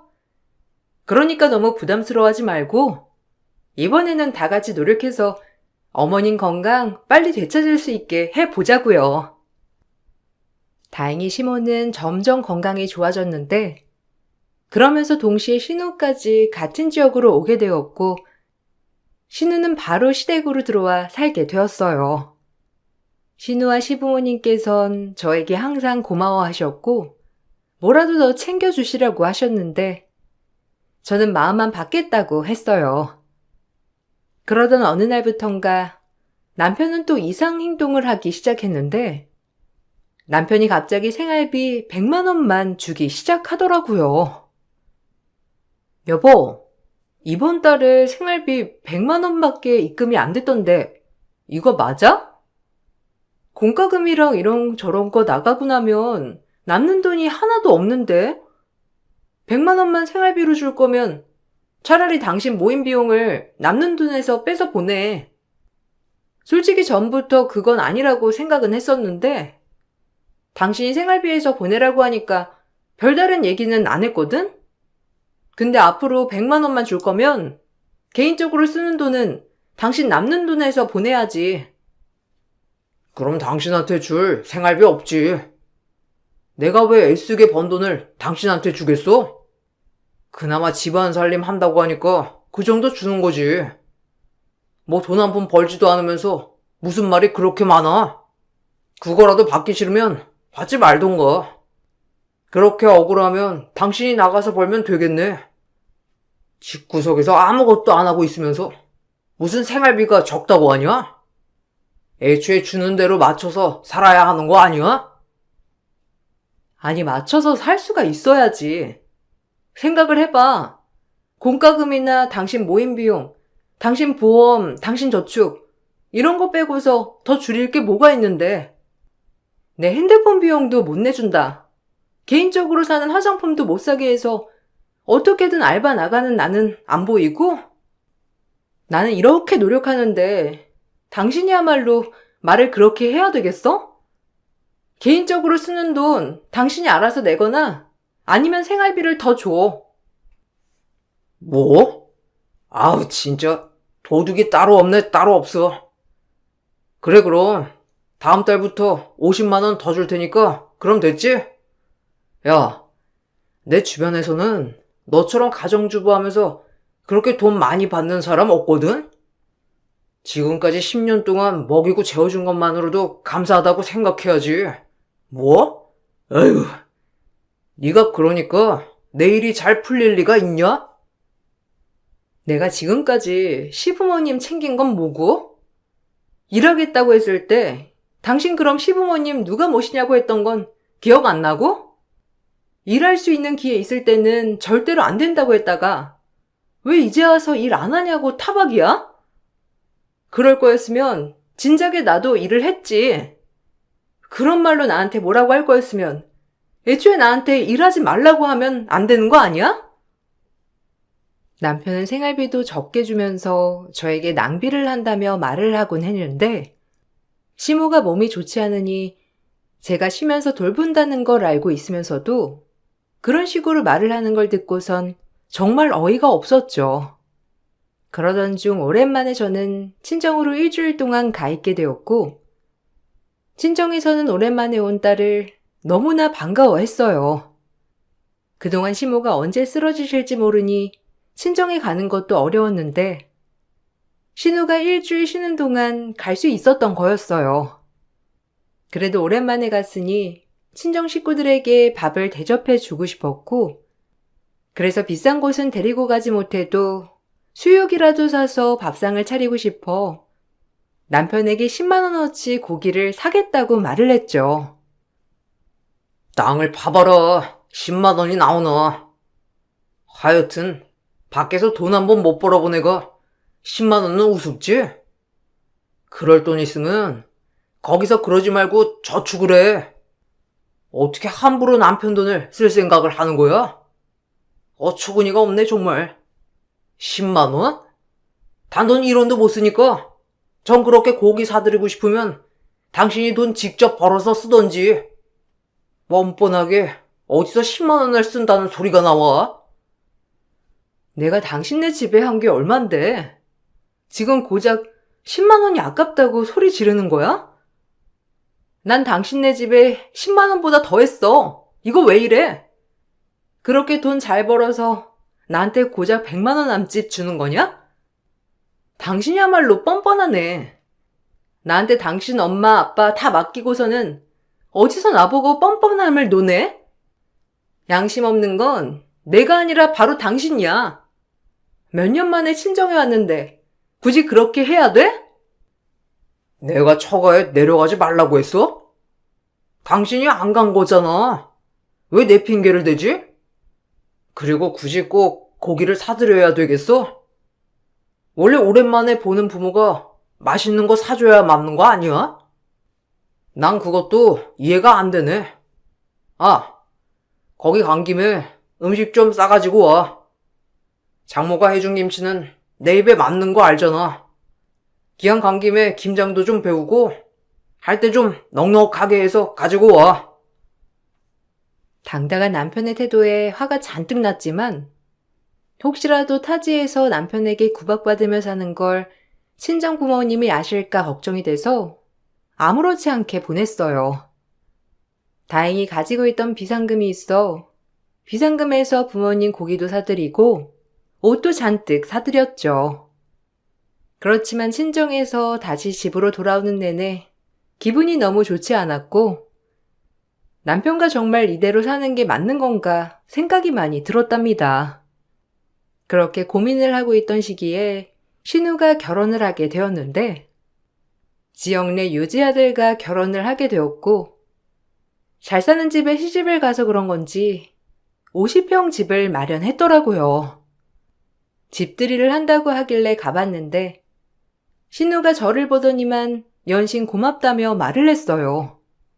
저는 영문을 몰랐는데 남편은 희죽희죽 웃으며 역시 오빠밖에 없지 않냐며 신우 남편한테도 잘 얘기를 하라고 하더라고요. 나중에 남편에게 물어보고선 전 결심을 하게 되었어요. 아까 신우가 했던 말 무슨 말이야? 우리한테 고맙다니? 솔직히 요즘 돈이 별로 없어서 신우한테 제대로 선물도 못했는데 아까 너무 고맙다고 하길래 좀 놀랐어. 당신 아가씨한테 뭐 해준 거야? 뭘 해줬길래 저렇게 고맙다고 해? 매제한테 말하라는 건 또 뭐고? 아, 별거 아니야. 당신이 알 필요 없어. 매제 이번에 사업하는 거 거기 잘 말해달라고 부탁한 것뿐이야. 그리고 좋은 집에 시집 가는데 그 정도는 해줘야 우리 집 면도 살지. 그래야 우리 집도 잘 봐주고 나도 잘 봐줄 거 아니야. 뭐 조촐하게 시작하라고 푼돈 좀 대줬어. 그랬더니 걔가 그렇게 고맙다고 하네. 역시 돈이 좀 풀려야 고맙다고 하나? 고작 1억인데. 뭐? 1억? 당신 그 큰 돈이 어디서 나서 줬다는 거야? 아니, 당신 좀 너무한 거 아니야? 저번 주에 처가에 돈 10만 원 쓴다고 했을 때는 절대 안 된다고 펄펄 뛰더니만 자기 동생한테는 돈을 지원해 준 거야? 거기다가 1억이나? 어떻게 나한테 한번 상의도 없이 그럴 수가 있어? 아니, 해줄 수도 있지만 그래도 지금 우리 상황이 좋은 것도 아닌데. 네 상황이 안 좋지 내 상황이 안 좋냐? 하여튼간 내 돈이 지 돈인 줄 아나? 그냥 내 돈으로 해준 거니까 넌 상관할 필요 없어. 그리고 고작 1억 해준 거 가지고 무슨 그렇게 호들갑이야. 그리고 네가 니네 집 해주고 싶으면 네가 돈 벌어서 해주면 될 거 아니야. 왜 그걸 나한테 해달라고 해? 양심 있냐? 남편의 말에 전 이혼을 결심했고 더 이상은 남편과 살 수 없다 생각이 들었어요. 시부모님과 신우 모두 좋은 사람들이지만 그렇다고 평생같이 살아야 하는 남편을 대신할 수는 없어서 전 남편에게 이혼을 하자고 말을 꺼냈어요. 그랬더니 남편은 그러자면서 저를 비웃더라고요. 뭐가 있어야 이혼하자고도 말할 수 있는 거야. 돈 한 푼, 직장도 없는 애가 갑자기 헤어지자고 하는 이유가 뭔데? 에휴, 내가 불쌍해서 그러니까 그냥 살아. 네가 나랑 헤어지고 잘 살 것 같냐? 할 줄 아는 거 하나도 없는 애가 갑자기 이혼하자고 하면 내가 안 된다고 네 발목이라도 잡을 줄 알았어? 하나도 안 무섭거든? 마음대로 해. 그래, 당신이 이혼하겠다고 하니까 다행이네. 근데 당신 나한테 위자료 줘야지. 아, 노름하고 있는 거 나 다 알고 있어. 내가 언제까지 모를 줄 알았어? 신우한테 준 그 돈 당신 노름하면서 땄다며? 아마 그것보다 배는 잃었다던데, 맞지? 아마 그걸로도 당신 나한테 위자료 줘야 할 거야. 지금까지 한 짓 다 준비되어 있으니까 위자료나 토해낼 생각해. 뭐? 위자료는 무슨? 헛소리 좀 그만해. 사람이 바깥 생활도 해야지 이성을 찾지. 집구석에만 있으니까 세상이 어떻게 돌아가는지 알기나 해? 당신이야말로 당장 이 집에서 나가. 이 집, 우리 엄마 아빠 집인 거 잊은 거 아니지? 돈 한 푼 벌어본 적 없으면서 위자료는 무슨? 내가 번 돈 내가 알아서 쓴다는데 그게 뭐가 문제인데? 헛소리는 당신이 하고 있는 거지. 이 집 명의 내 거인 거 몰랐어? 당신 그렇게 사고치고 당신 부모가 나한테 명의 넘겼어. 이미 10년이나 지났는데 이제와 당신 부모 집이니 달라고? 내가 그동안 당신 부모, 당신 집안 이 집 위해서 얼마나 노력했는데 어디 법적으로 가려보자고. 제가 재산분할 청구를 하자 남편은 난리가 났고, 남편은 자기가 번 돈도 아니면서 자기 재산이라 주장한다면서 분개를 했죠. 그렇지만 남편이 주장한 것은 너무나 어이없는 말이었는데, 남편은 집에서 한 일이라곤 정말 직장만 나간 것뿐이었어요. 집에 꼴랑 100만 원만 10년을 가지고 와놓고서는 재산을 내놓으라고 했던 거였고, 그동안 남편이 사업한다, 투자한다, 어쩐다 하면서 날린 돈 수억과 시부모 재산까지 다 날리고 나니 전 겨우겨우 남은 재산을 탈탈 털어서 관리했어요. 재산 증식에 남편은 관여한 바 없이 오히려 매번 탕진하기만 했다는 걸 강조했고, 거기다가 남편은 노름으로 이미 수억의 빚을 갖고 있더라고요. 저는 그걸 전혀 모르고 있었다는 증거를 제출했으니 당연히 남편은 재산 분할을 거의 받지 못했고, 시부모님도 저희가 이혼한다는 사실을 알고서는 오히려 절 응원해 주셨어요. 우리한테 하나도 미안해할 필요 없는 거 알지? 네 덕분에 내가 그렇게 아플 때 편하게 치료받을 수 있었어. 우리 딸도 항상 너한테 고마워하고 있어. 철없는 아들 제대로 키우지 못해 내가 정말 미안하구나. 그때 사고 쳤을 때 네 발목 잡지 말았어야 하는 건데 우리가 잘못 생각했던 건 아니었을까? 미안하구나. 아니에요, 어머님. 저야말로 항상 감사드렸어요. 누구보다 저 아껴주시고 위해주셨잖아요. 어머님, 아버님 덕분에 제가 지금까지 잘 버틸 수 있었어요. 그리고 집 명의 말인데요. 그때는 남편이 다시 사고 칠까 생각하셔서 저한테 넘겨주셨던 것 같은데 이건 언제 처리를 할까요? 다시 돌려줄 필요 없어. 그건 다 네 몫이야. 아들한테 줘봤자 걔는 또 그거 날려먹을 테고 나이도 먹을 대로 먹은 우리가 그걸 다시 갖는다고 해서 좋을 거 하나 없을 거고 들어보니 아들이 위자료도 줘야 한다던데 걔가 지금 뭘 줄 수 있는 상황도 아니잖니. 위자료라고 생각하고 그 집 그냥 처분하렴. 우리가 마지막으로 해줄 수 있는 건 그것밖에 없구나. 더 이상 남편이 정신을 차리지 않을 거라며 이젠 절 놓아주시겠다고 하셨고 그동안 너무 고마웠다면서 절 탓하시지도 않고 응원해 주셨죠. 분위기가 이렇게 흘러가자 남편은 그제야 저에게 사과를 했어요. 여보, 내가 미안해. 내가 좀 철이 없었지? 요즘 회사에서 스트레스가 이만저만이 아니어서 말이야. 스트레스 풀려고 그냥 지인이랑 같이 했던 건데 이렇게 빚이 많이 생길 줄이야 꿈에도 몰랐어. 나 진짜 반성해. 요즘 노름 중단 치료도 받고 있다니까. 나 이렇게 노력하고 있어. 당신 불쌍한 우리 엄마 아빠 안 볼 거야? 당신을 누구보다 존경하는 우리 동생 앞으로 못 봐도 괜찮아? 내가 왜 못 봐? 내가 안 볼 건 당신뿐이야. 어머님, 아버님 가끔씩이라도 연락 드릴 거고 아가씨도 당신이랑 상관없이 나랑 연락하고 싶대. 당신 가족들도 당신 손 놓은 것 같은데 어쩌냐? 그러게. 사건 사고 치지 말고 성실하게 살지 그랬어.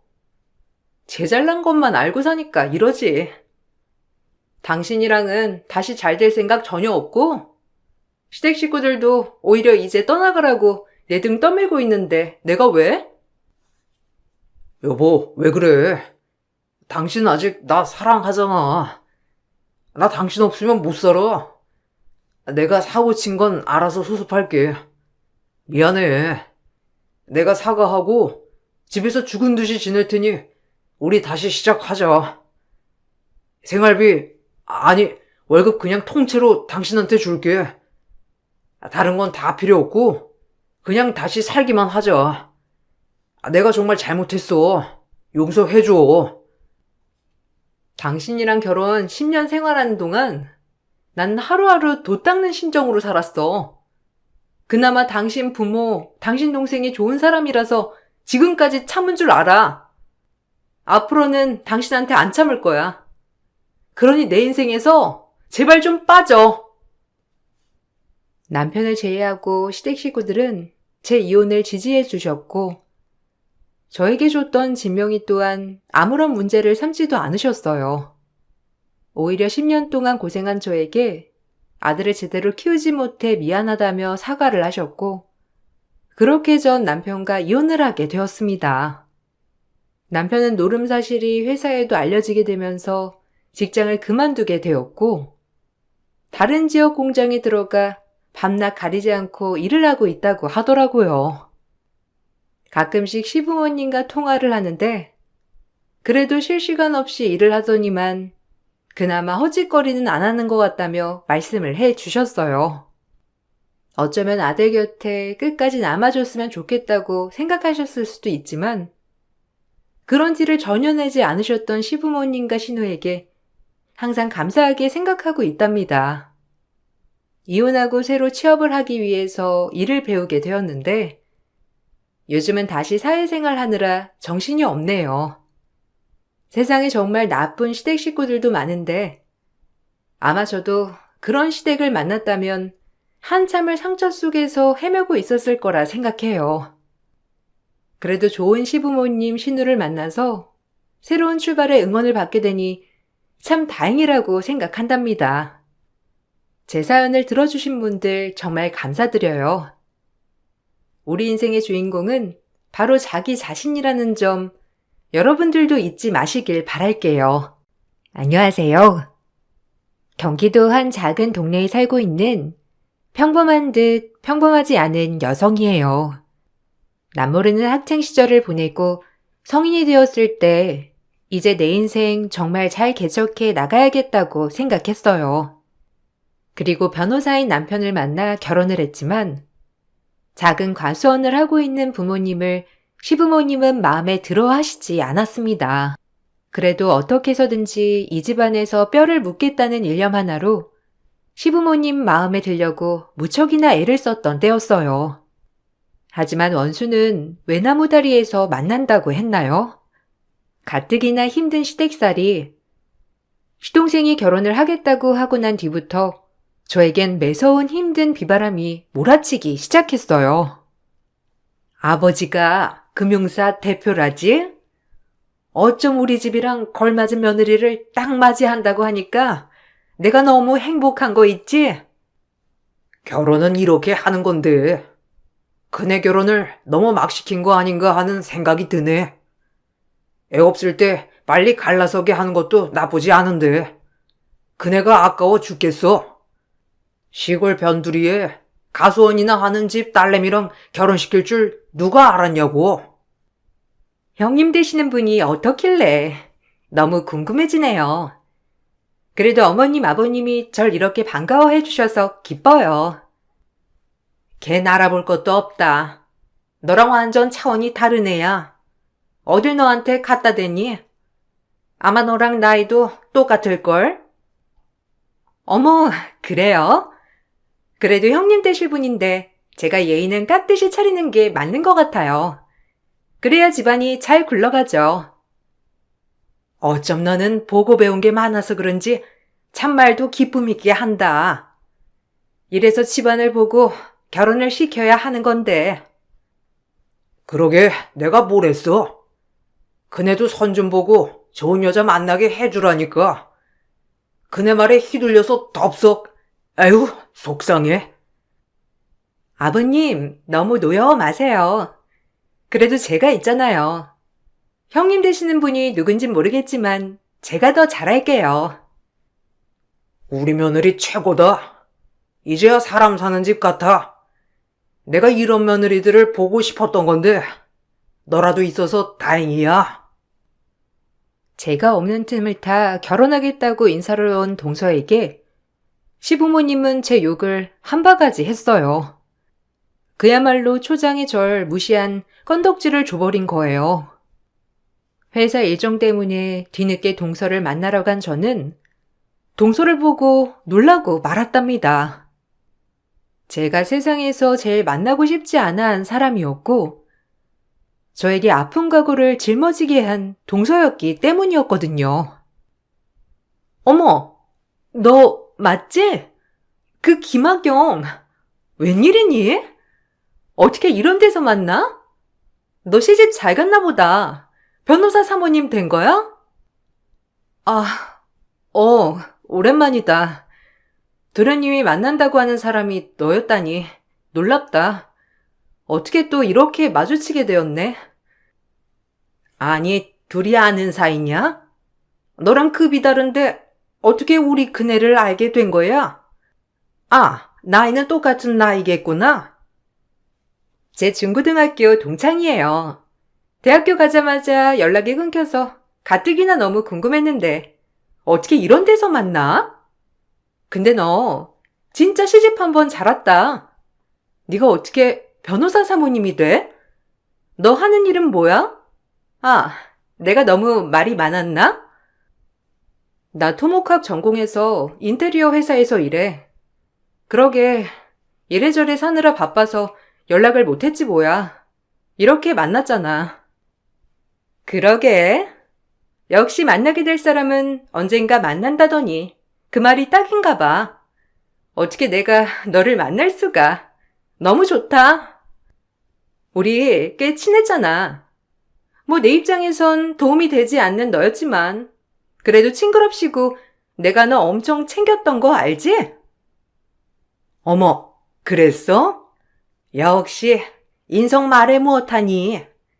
저 무뚝뚝한 게 학창시절에 얼마나 널 답답하게 했을 거야. 안 봐도 훤하다. 어머님도 하경이 성격 다 간파하셨구나.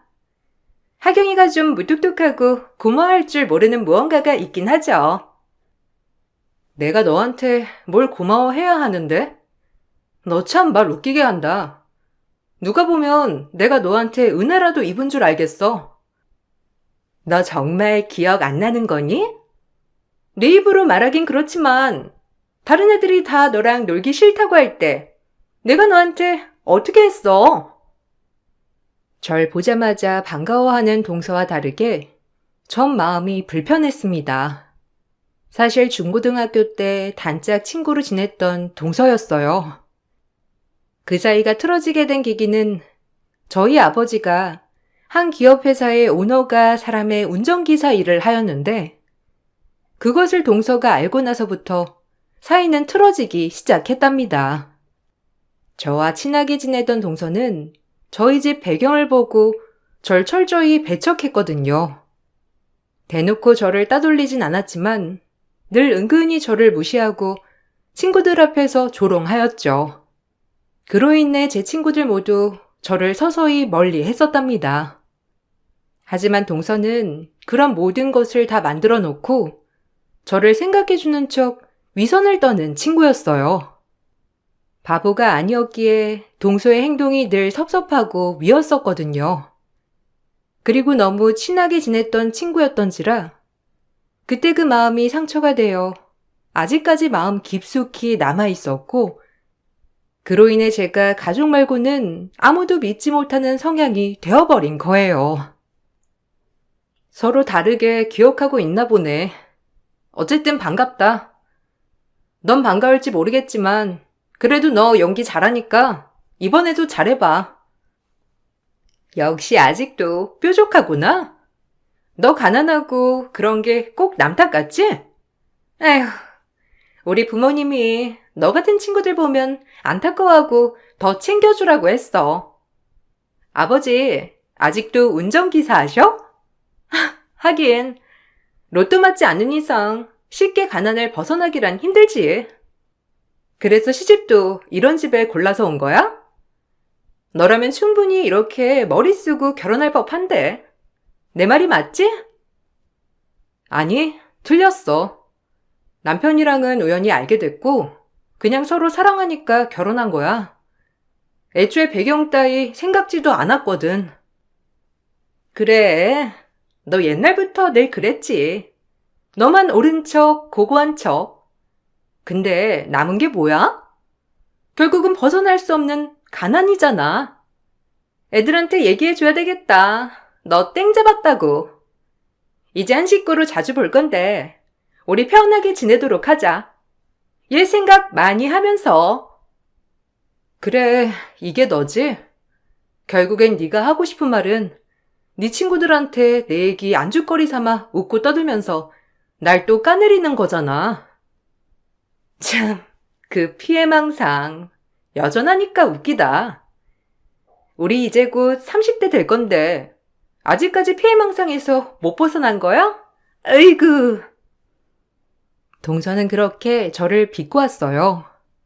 그리고 이 소식은 시부모님 귀에까지 들어가게 되었고 시어머니는 절 더욱더 싫어하는 계기가 되었답니다. 딱 아들이 둘뿐인데 전 과수원 집딸, 그리고 동서는 잘나가는 금융대표집의 막내딸이었거든요. 가뜩이나 제 집안 배경을 못마땅해 했던 시어머니였기에 역시나 이때다 싶어 저를 물고 늘어지며 뭐라고 하였어요. 너네 아빠 운전기사 하셨다는 게 사실이냐? 아니 어떻게 그런 일이 있을 수가 있어? 이건 다 사기 결혼이야. 가뜩이나 가수원 집딸한테 장가보낸 내 아들이 아까워 죽겠는데 어떻게 운전기사 집안일 수가 있어? 명백한 사기라고. 저희 부모님 뭔 죄를 졌나요? 저 열심히 키워주시고 열심히 입에 풀칠하며 사셨던 건데 그게 비난받을 일인가요? 그럼 끼리끼리 분수에 맞는 사람한테 시집 갈 것이지. 왜 하필이면 우리 아들이냐고? 네가 급이 맞길 해? 안 맞을 건 뭐죠? 저도 배울 만큼 배웠고 전문직은 아니지만 그래도 좋은 회사에서 좋은 직함 달고 일하는걸요? 급이 아니잖아. 조선시대로 따지면 우리 양반 집안인데 너넨 평민인 거 아니야? 하필이면 장남을 저딴 데 장가를 보냈으니. 말 조심해 주세요. 참는데도 한계가 있답니다. 절 마음에 안 들어 하시는 거 본인 기호성이니 제가 뭐라고 하진 못하겠지만 아등바등 남한테 피해 끼치지 않고 열심히 살아오신 저희 부모님 모욕하진 말아주세요. 정말 화나거든요. 네 동서가 너 학교 다닐 때도 한가닥 했다고 하던데 아주 나한테 말하는 꼬락서니 보니 왜 그런 말 했는지 알겠다. 어머님은 제 말 들으려고도 하지 않으니 뭐라고 변명하진 않을게요. 그냥 동서랑 그렇게 생각하면서 사세요. 전 그렇게 화가 나서 시어머니에게 싸붙이게 되었고 그날로 가난한데 싸가지까지 없는 며느리가 되어버렸어요. 그리고 동서는 이 모든 원흉이었음에도 불구하고 계속해서 불난집에 부채질을 하는 꼬락서니를 보였답니다. 학창 시절에도 늘 본인이 모든 일을 만들고 착한 천사표 행세를 했던 동서였기에 이번에도 시부모님 앞에서 똑같은 모습을 보여주는 동서였어요. 어머, 너 학창 시절에 그 버릇 못 고쳤구나? 어머님한테 듣기론 네가 많이 대들었다며. 너 학교 다닐 때 선생님들한테도 그렇게 대들더니 아직도 그러네. 어머님, 괜찮으세요? 역시 이래서 집안을 봐야 하는 건데 뭘 배웠겠어요. 마음 푸세요. 내가 뭘 대들어. 다 네가 거짓말해서 선생님들이 나한테만 뭐라고 하시니까 아니라고 의견을 잡아준 거지. 말 똑바로 해. 우리 집이 가난한 집 딸이니까 선생들까지 매수돼서 다 네 편만 들고 학창 시절 생각하면 너한테 당한 기억밖에 없어. 어머, 저거 보셨죠? 학교 다닐 때도 저렇게 우악스러웠어요. 아유, 우리 어머님 가뜩이나 마음도 여리신데 저 꼴 보느라 힘드셨겠네요. 제가 앞으로 어머님한테 딸이 되드릴 테니 힘든 일 있으면 다 저한테 말씀해 주시고 우리 수다로 풀어요. 어머, 어쩜 넌 그네랑 클래스가 자체가 다르구나. 예, 들었니? 이래서 부유하면 상냥하다는 말이 괜히 있는 게 아니란다. 다들 정말 너무하시네요. 가난한 게 뭐가 그렇게 죄라고 이렇게까지 차별을 하시는지 모르겠지만 아무리 얘기해보세요. 어차피 다 사실이 아닌 얘기 저만 아니면 된 거니 신경 쓰지 않겠습니다. 그리고 석현 씨 부모님이니 저도 여기까지만 할게요. 정말 화가 나서 미칠 것 같았고 학창 시절의 일들이 떠올라 억울하였어요. 그리고 이러면 안 되지만 왜 난 가난하게 태어났나 싶을 정도로 부모님이 원망되더라고요. 사실 좋은 학벌에 좋은 회사를 다니고 있는 저였던지라 딱히 남편에게 꿀릴 게 없었다고 생각이 들었거든요. 하지만 곧 이런 생각도 잠시 이런 생각을 하는 것 자체가 부모님한테 정말 죄스러운 마음이 들었어요.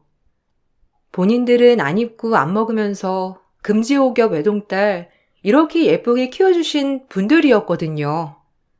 그러자 눈물이 나오더라고요. 우리 부모님이 그래서 너무 미안해. 내가 그러지 말라고 해도 늘 내가 최고인 줄 아셔서 너한테 미안하다. 다음부터 우리 집 가지 않아도 돼. 괜히 갈 때마다 네가 스트레스 받으니까 괜히 그렇네. 내가 동생한테도 재수씨 얘기 좀 할게. 아니야, 그러지 마. 그냥 내가 겪어내야 할 문제지. 그리고 난 당당한데 내가 왜 숨어? 그럴 이유 없다고 생각해. 내가 우는 건 그냥 우리 부모님은 너무 열심히 사셨는데 괜히 내가 부모님 기대에 걸맞지 않게 살아가는 것 같아서 속상해서 눈물이 나는 거야. 당신 부모님도 언젠간 덜 그러시겠지.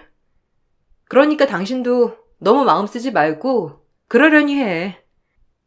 내가 진짜 장인어른이랑 장모님 뵐 낯이 없다. 나중엔 부모님도 너한테 미안해야 할 날이 올 거니까 그때까지만 참아. 남편은 본인 부모님과 최대한 덜 마주치게 해준다고 했지만 전 그것조차도 제가 잘못한 게 없었기 때문에 신경 쓰지 않으려고 했어요. 그렇게 결혼도 안 한 동서를 며느리인 양 아끼고 보듬은 시어머니는 웬일로 저를 백화점에 부르게 되었답니다. 이제 곧 우리 둘째 결혼할 건데 쇼핑 좀 해야지. 아, 넌 이것 좀 들어라. 오늘 김 비서가 몸이 아파서 출근을 못했어. 우리 둘째 예물도 해줘야 하고 하니까 네가 좀 들고 다녀. 그 정도는 가족으로서 해줄 수 있잖니? 왜? 이것도 못하겠어? 지금 그것 때문에 저 부르신 거예요? 전 그것도 모르고 어머님이 웬일로 절 부르셨나 했더니 역시는 역시네요. 비꼬지 말고 이딴 이 동서 올 거니까 표정 그따위로 하지 말고 잘 맞이해. 그래도 친구랍시고 걔가 너 잘 챙기던데. 마음에 들지 않은 쇼핑이었지만 그래도 시어머니의 부탁이라고 생각하며 동서와 시어머니를 쫓아다니게 되었습니다. 하지만 그날 동서는 일부러 저에게 보란 듯이 커피를 쏟으며 비웃으며 저를 조롱하듯 얘기를 하는 게 아니겠어요? 어머, 쏟아버렸네. 아, 근데 그 옷 얼마 안 하지? 여기 오늘 내가 산 브라우스 줄게. 이걸로 퉁치자. 이거 비싼 거야. 뭐? 사과부터 해야 하는 거 아니니? 어쩜 말을 해도 진짜 얄밉게 한다. 당장 사과부터 해. 그게 기본 예의지. 그게 그거지. 브라우스 준대잖아. 네가 어디 감히 이런 가격을 입을 수나 있어? 우리 석현이 월급 뜯어서 살 생각 말고 네 동서가 준다고 할 때 받아 이거 싸. 그래도 동서가 너 생각해 주는 것 같은데 하여튼 애가 꼬여서 같이 다니질 못하겠네. 어머님은 진짜로 저게 절 생각해서 하는 말 같아요? 아, 진짜 그렇다면 어머님 눈은 왜 뜨고 다니시는 거죠? 저 가볼게요. 도저히 기분 나빠서 이 자리에 못 있겠네요. 그리고 너 내가 전부터 참았는데 나 네 형님이야. 말은 똑바로 해. 네 친구 아니라고. 어이구, 호랑이 없는 데서 왕노릇하냐? 지가 또 형님이라고 저런다. 얘 둘째야, 너무 기분 나쁘게 듣지 마. 내가 생각해서 한 말인데 정말 저 역시도 어이가 없네요. 형님은 호의를 이런 식으로 받아들이나요? 역시 이래서 수준이 안 맞는다니까. 학교 다닐 때부터 저한테 자격지심 있는 건 알고 있었는데 이 정도일 줄이야 몰랐네요, 형님. 됐나요? 전 동서의 말이 끝나기가 무섭게 동서에게 똑같이 커피를 부어버렸고 그리고 지갑에서 현금다발을 던지고 한마디 했어요. 그 말 끝에 동서는 분해서 저에게 소리를 지르게 되었고 시어머니 또한 저보고 사이코라며 그 자리에서 막말을 하더라고요. 나도 실수. 이 돈으로 충분히 네가 입은 옷 살 수 있을 거야. 내가 말했지? 나 벌만큼 번다고. 사 입어. 이것도 내 사과. 어머머, 저 사이코 같은 게. 둘째야, 괜찮니? 아니 뭐 저런 정신병자가 다 있어. 너 당장 사과 안 해? 예, 괜찮니? 전 분해하는 동서를 뒤로 한 채 백화점을 빠져나왔고 정말 통쾌해서 웃음이 나더라고요. 그날 동서를 만난 뒤 처음으로 두 다리 뻗고 잠을 잘 수 있었답니다.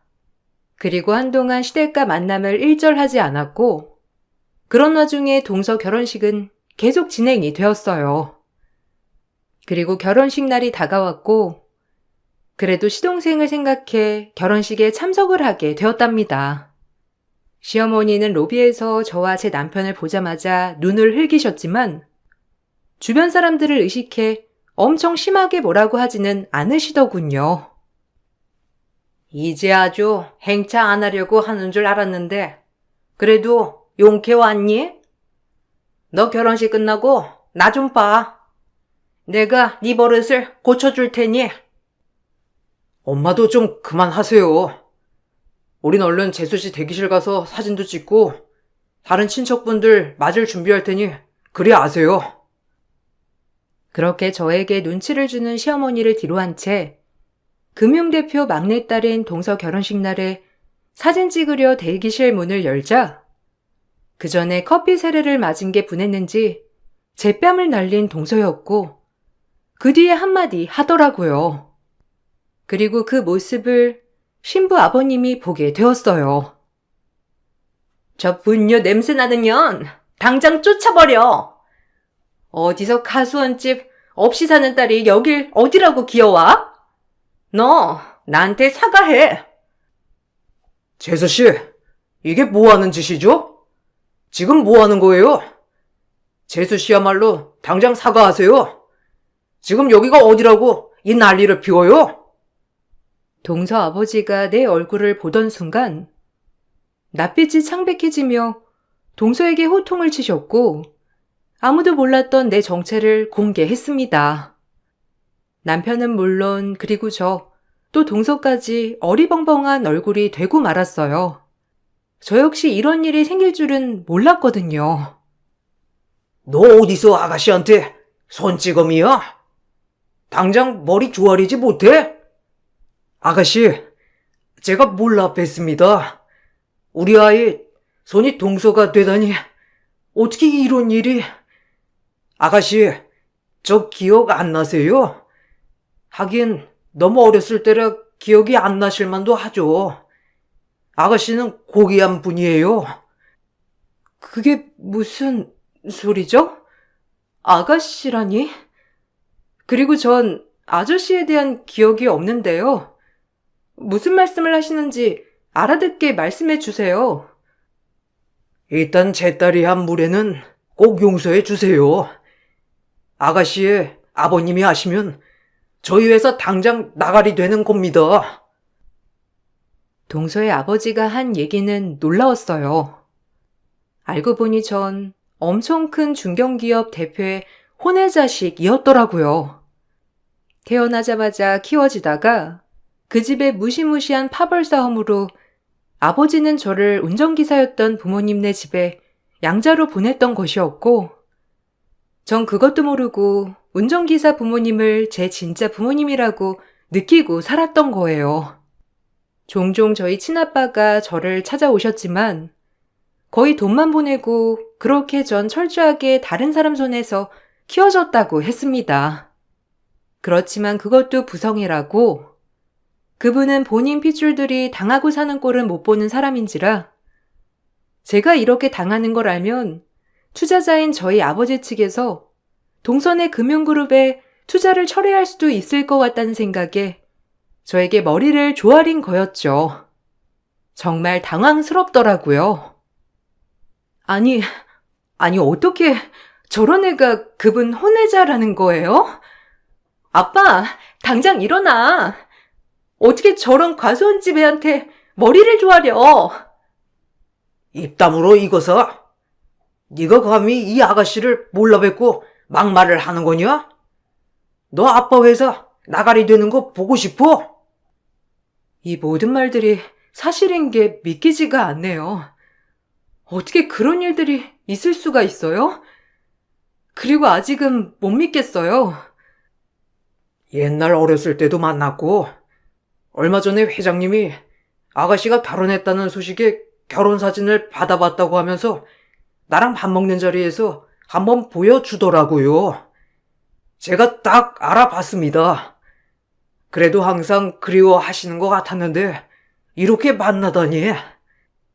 정말 믿을 수가 없네요. 어떻게 이런 일이...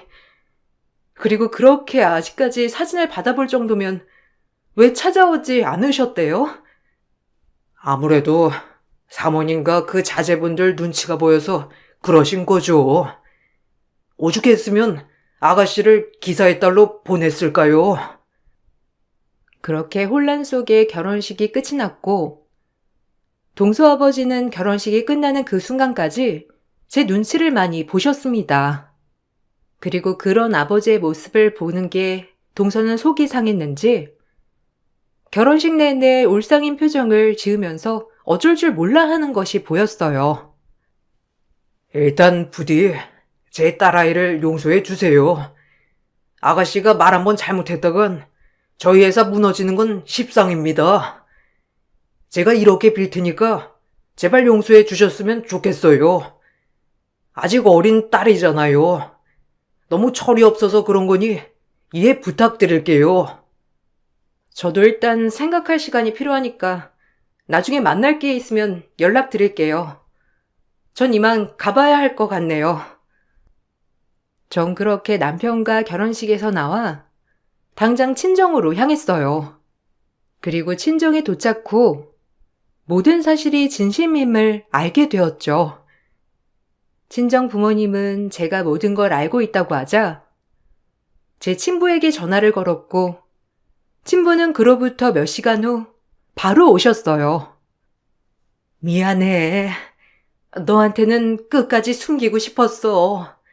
널 내 자식이 아니라고 생각한 적이 없었거든. 내 자식이었기 때문에 회장님이 너 키우는 양육비 주시는 것도 다 거절했고 그저 우리 힘으로 우리 딸처럼 키웠는데 그게 너한테 독이 되었을지도 몰랐어.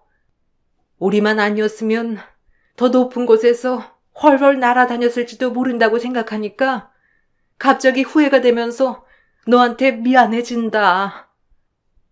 아니야. 엄마랑 아빠는 감사하죠. 절 키워주셨는데. 아저씨, 참 양심도 없네요. 이렇게 혼의 자식 버려두니 마음이 편했나요? 미안하다. 김 기사가 이제 본인 딸로 키운다고 했을 때 사실 마음이 편안하긴 했어. 김 기사라면 믿을 만한 사람이니까.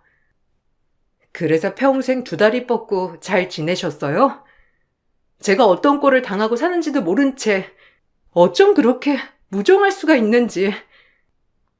제 말이 끝나고 친부라는 사람은 오열을 하며 용서를 빌더라고요.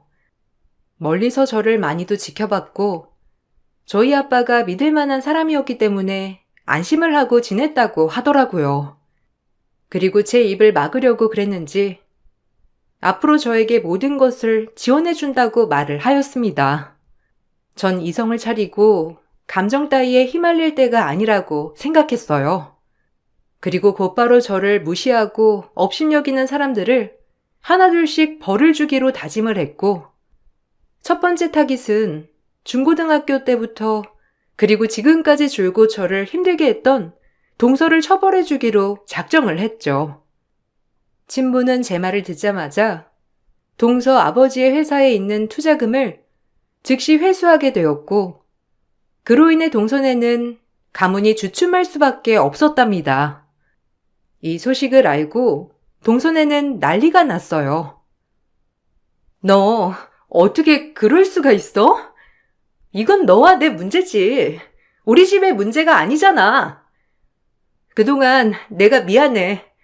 그러니까 봐주라. 우리 아빠 지금 매일 술만 마셔.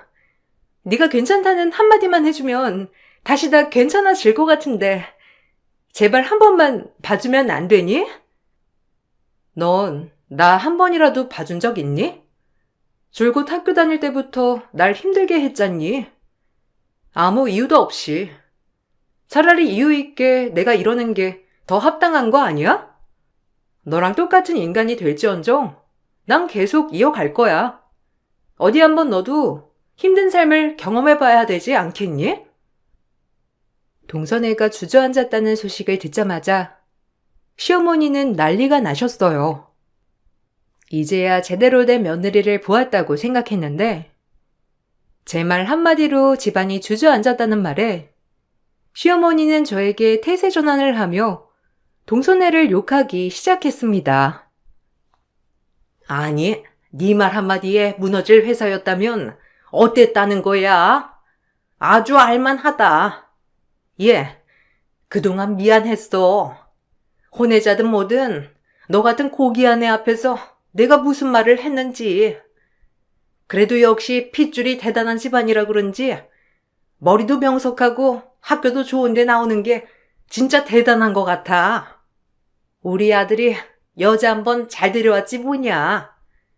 저 망할 것을 내가 어떻게 해줄까? 널 무시했잖아.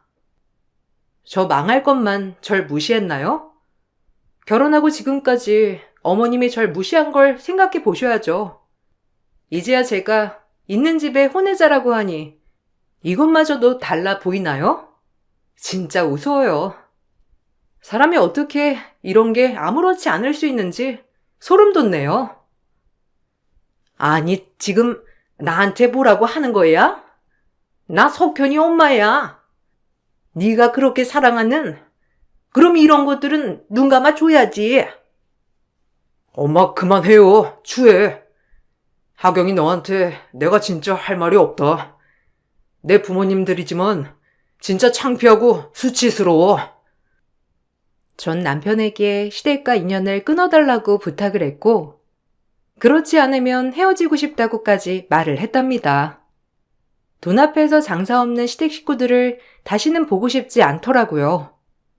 다행히 남편은 본인도 마찬가지로 부모님들이 환멸스러웠는지 제 말을 들어주었고, 시어머니는 땅을 치고 후회했어요. 그리고 둘째 아들에게는 동서와 이혼하라고 소리를 치며 화를 내더라고요. 네가 이혼만 하면 하경이 마음이 돌아설 거야. 당장 저 망할 것이랑 이혼해. 어떻게 저런 망한 집안이랑 엮일 수가 있어? 우린 하경이를 잡아야 돼. 하경이 한마디면 저 회사 무너지는 것 좀 봐라. 너 둘째 잘 생각해. 지금 쟤 잡았다간 똥줄이야. 어머니, 너무하셔요. 어떻게 이희한테 이혼을 종용하죠? 그리고 저희 친정아빠 금방 일어나실 거라고요. 그만하세요. 뭘 그만해? 너 때문에 하경이가 저렇게 화가 나서 우리도 안 보겠다는 판인데 너만 내쫓으면 하경이 화 풀릴 거야. 어머님 저보고 그렇게 마음에 드는 며느리라고 하시더니 어떻게 이제 와서 저를 내치시려고 하실 수 있어요? 이런 집인 줄 알았으면 내가 널 예뻐했겠니? 혼외자보다도 힘없는 집인 걸 알았으면 절대 사돈으로 안 맞았을 거야. 와, 진짜 두 얼굴 장난 아니네요. 돈만 많으면 이리 붙었다 저리 붙었다. 인성하고는 내가 뭘 본 건지 진짜 너무하네요. 뭐라고? 너야말로 빨버릇이 그게 뭐야? 어디 감히 시애미한테? 아니다. 이제 시애미도 아니지? 당장 이 집에서 나가! 시어머니의 말대로 동서는 이혼을 당했어요. 결혼을 하자마자였지만 그래도 둘이 좋아서 한 결혼이었기 때문에 이혼으로 빠르게 해결이 되었고 전 시댁과 모든 인연을 끊었답니다. 듣기론 시동생도 시어머니와 같은 인간이었기 때문에 돈 없이 끈떨어진 동서를 찾지 않았다고 해요. 그걸 보면 참 어떻게 제 남편같이 따뜻한 사람이 그 집에 존재했는지도 의문이네요. 그리고 친부에게도 제가 요구할 모든 것들을 다 요구했어요. 현실은 드라마 같지 않기 때문에 제 앞날을 제가 챙겨야 했거든요. 이제 와서 감정에 휘둘려서 절 왜 버리셨냐고 묻지도 따지지도 않을게요. 어차피 제 부모님은 지금 부모님 하나시고 절 딸처럼 키워주셨으니 제가 평생 절을 내도 모자란 분들이죠. 그래도 제가 그쪽 핏줄이라고 하니 당당하게 요구할 건 요구해야 한다고 생각하거든요. 그동안 저에게 들어왔던 모든 양육비, 대학 등록금, 그리고 용돈 다 합쳐서 당신이 생각한 금액을 여기 계좌로 보내주세요. 뭐 구차하게 회사에 한 자리 달라 이런 소린 안 할게요. 어차피 남남이니까. 그래도 친아버지로서 해야 할 도리는 마땅히 하셔야죠. 저희 부모님에게 죄송한 마음이 조금이라도 있다면요. 그럼 가보겠습니다. 다신 볼 일 없을 거고 찾지도 않을 거니 그 부분은 안심하세요. 저 역시도 굳이 찾고 싶은 마음은 없으니깐요. 미안하다. 너한텐 면목이 없어. 어떤 미안함도 너에게 편될 길이 없다만 그래도 네 마음 잘 알겠어. 참 나를 많이 닮았구나. 역시 피는 못 속여. 그래도 이렇게 잘 자라주어서 기쁘긴 하다. 없는 형편에 굉장히 당당하게 자란 것 같아서. 전 더 이상 말을 듣고 싶지도 않았기 때문에 그 자리에서 나왔고 친부는 저에게 엄청 큰 돈을 액수로 보냈더라고요. 무려 20억을 저에게 보내주었습니다. 처음 만져보는 큰 돈이었지만 이 돈을 저를 키워주신 부모님에게 드려야 하는 게 맞다고 생각이 들어 모든 돈을 부모님에게 드렸고 부모님은 한사코 사양했지만 그저 제가 꼭 받으라는 말에 받을 수밖에 없었어요. 내가 이러려고 널 키운 줄 알아? 우리를 뭘로 보고? 넌 내 자식임이 변함없어. 이런 돈 따위 안 줘도 된단 말이야. 나도 알아. 근데 키워준 값은 받아야지, 아빠. 나 바보 아니잖아. 이 돈 나중에 아빠, 엄마 노후에 쓰시고 편하게 사셔. 나 그래도 회사에서 돈도 잘 벌고 일도 잘 나가는 변호사잖아. 우리가 돈이 뭐가 필요해. 엄마 아빠가 잘 가지고 있으셔. 아이고 진짜. 이 돈을 받으면 우리 마음이 뭐가 되니? 우린 정말 필요 없는데. 하경이 너 우리 마음 의심하는 거 아니지? 당연하지. 이 돈은 내가 맡겨놓는 거야. 그럼 됐지? 그리고 필요할 때 써. 딸내미가 용돈 주는 거라고 생각하고. 어떻게 이런 큰 돈을 받아? 너희가 필요할 때 써야지. 아빠 엄마는 그저 네가 건강하고 행복하면 그걸로 되는데. 당연히 아빠 마음 알지. 그래도 이제 내 마음이 편해서 그래. 내가 돈 많이 벌면 정말 이렇게 하고 싶었거든. 그리고 너무 감사해요. 솔직히 자기 자식도 이렇게 헌신하면서 키우기 쉽지 않았을 거야. 그런데 날 이렇게 훌륭하게 키워줬잖아. 장인어른 장모님, 저도 너무 감사드립니다. 이렇게 예쁜 딸 키워주시고 저에게 시집 보내주셔서 제가 더 감사하네요. 그렇게 말해줘서 너무 고맙다. 한편으론 이렇게 어려운 형편에 널 키웠다고 네가 원망이라도 하면 어쩌나 걱정했어. 무슨 그런 걱정을? 엄마는 딸을 몰라도 너무 모른다. 그래도 우리 행복한 일만 남았으니까 이제 웃는 거야. 알겠지? 그렇게 이 에피소드는 대단원의 막을 내렸어요. 태어나서 친부가 새로 있다는 소식과 학창 시절부터 악연이던 친구가 내 한마디로 몰락하는 과정, 그리고 절 업신여기고 무시하던 시댁에게 보여준 제 복수. 뭐 이 정도면 됐다 싶습니다. 사실 중간에서 마음이 굉장히 힘들고 슬펐던 적도 있지만 그래도 현실은 드라마 같지 않으니 제 앞길을 똑똑히 제가 챙겨야겠다고 생각했어요. 그리고 그게 절 키워주신 부모님에 대한 은혜라고 생각이 들고요. 지금은 시간도 많이 지났고 세월이 흘러 저에게도 두 자녀가 생겼지만 자식이 생겨보니 더 이해가 안 되더라고요. 자식을 어떻게 그렇게 매몰차게 버릴 수 있는지 그래도 하나의 추억으로 간직하려고 생각합니다.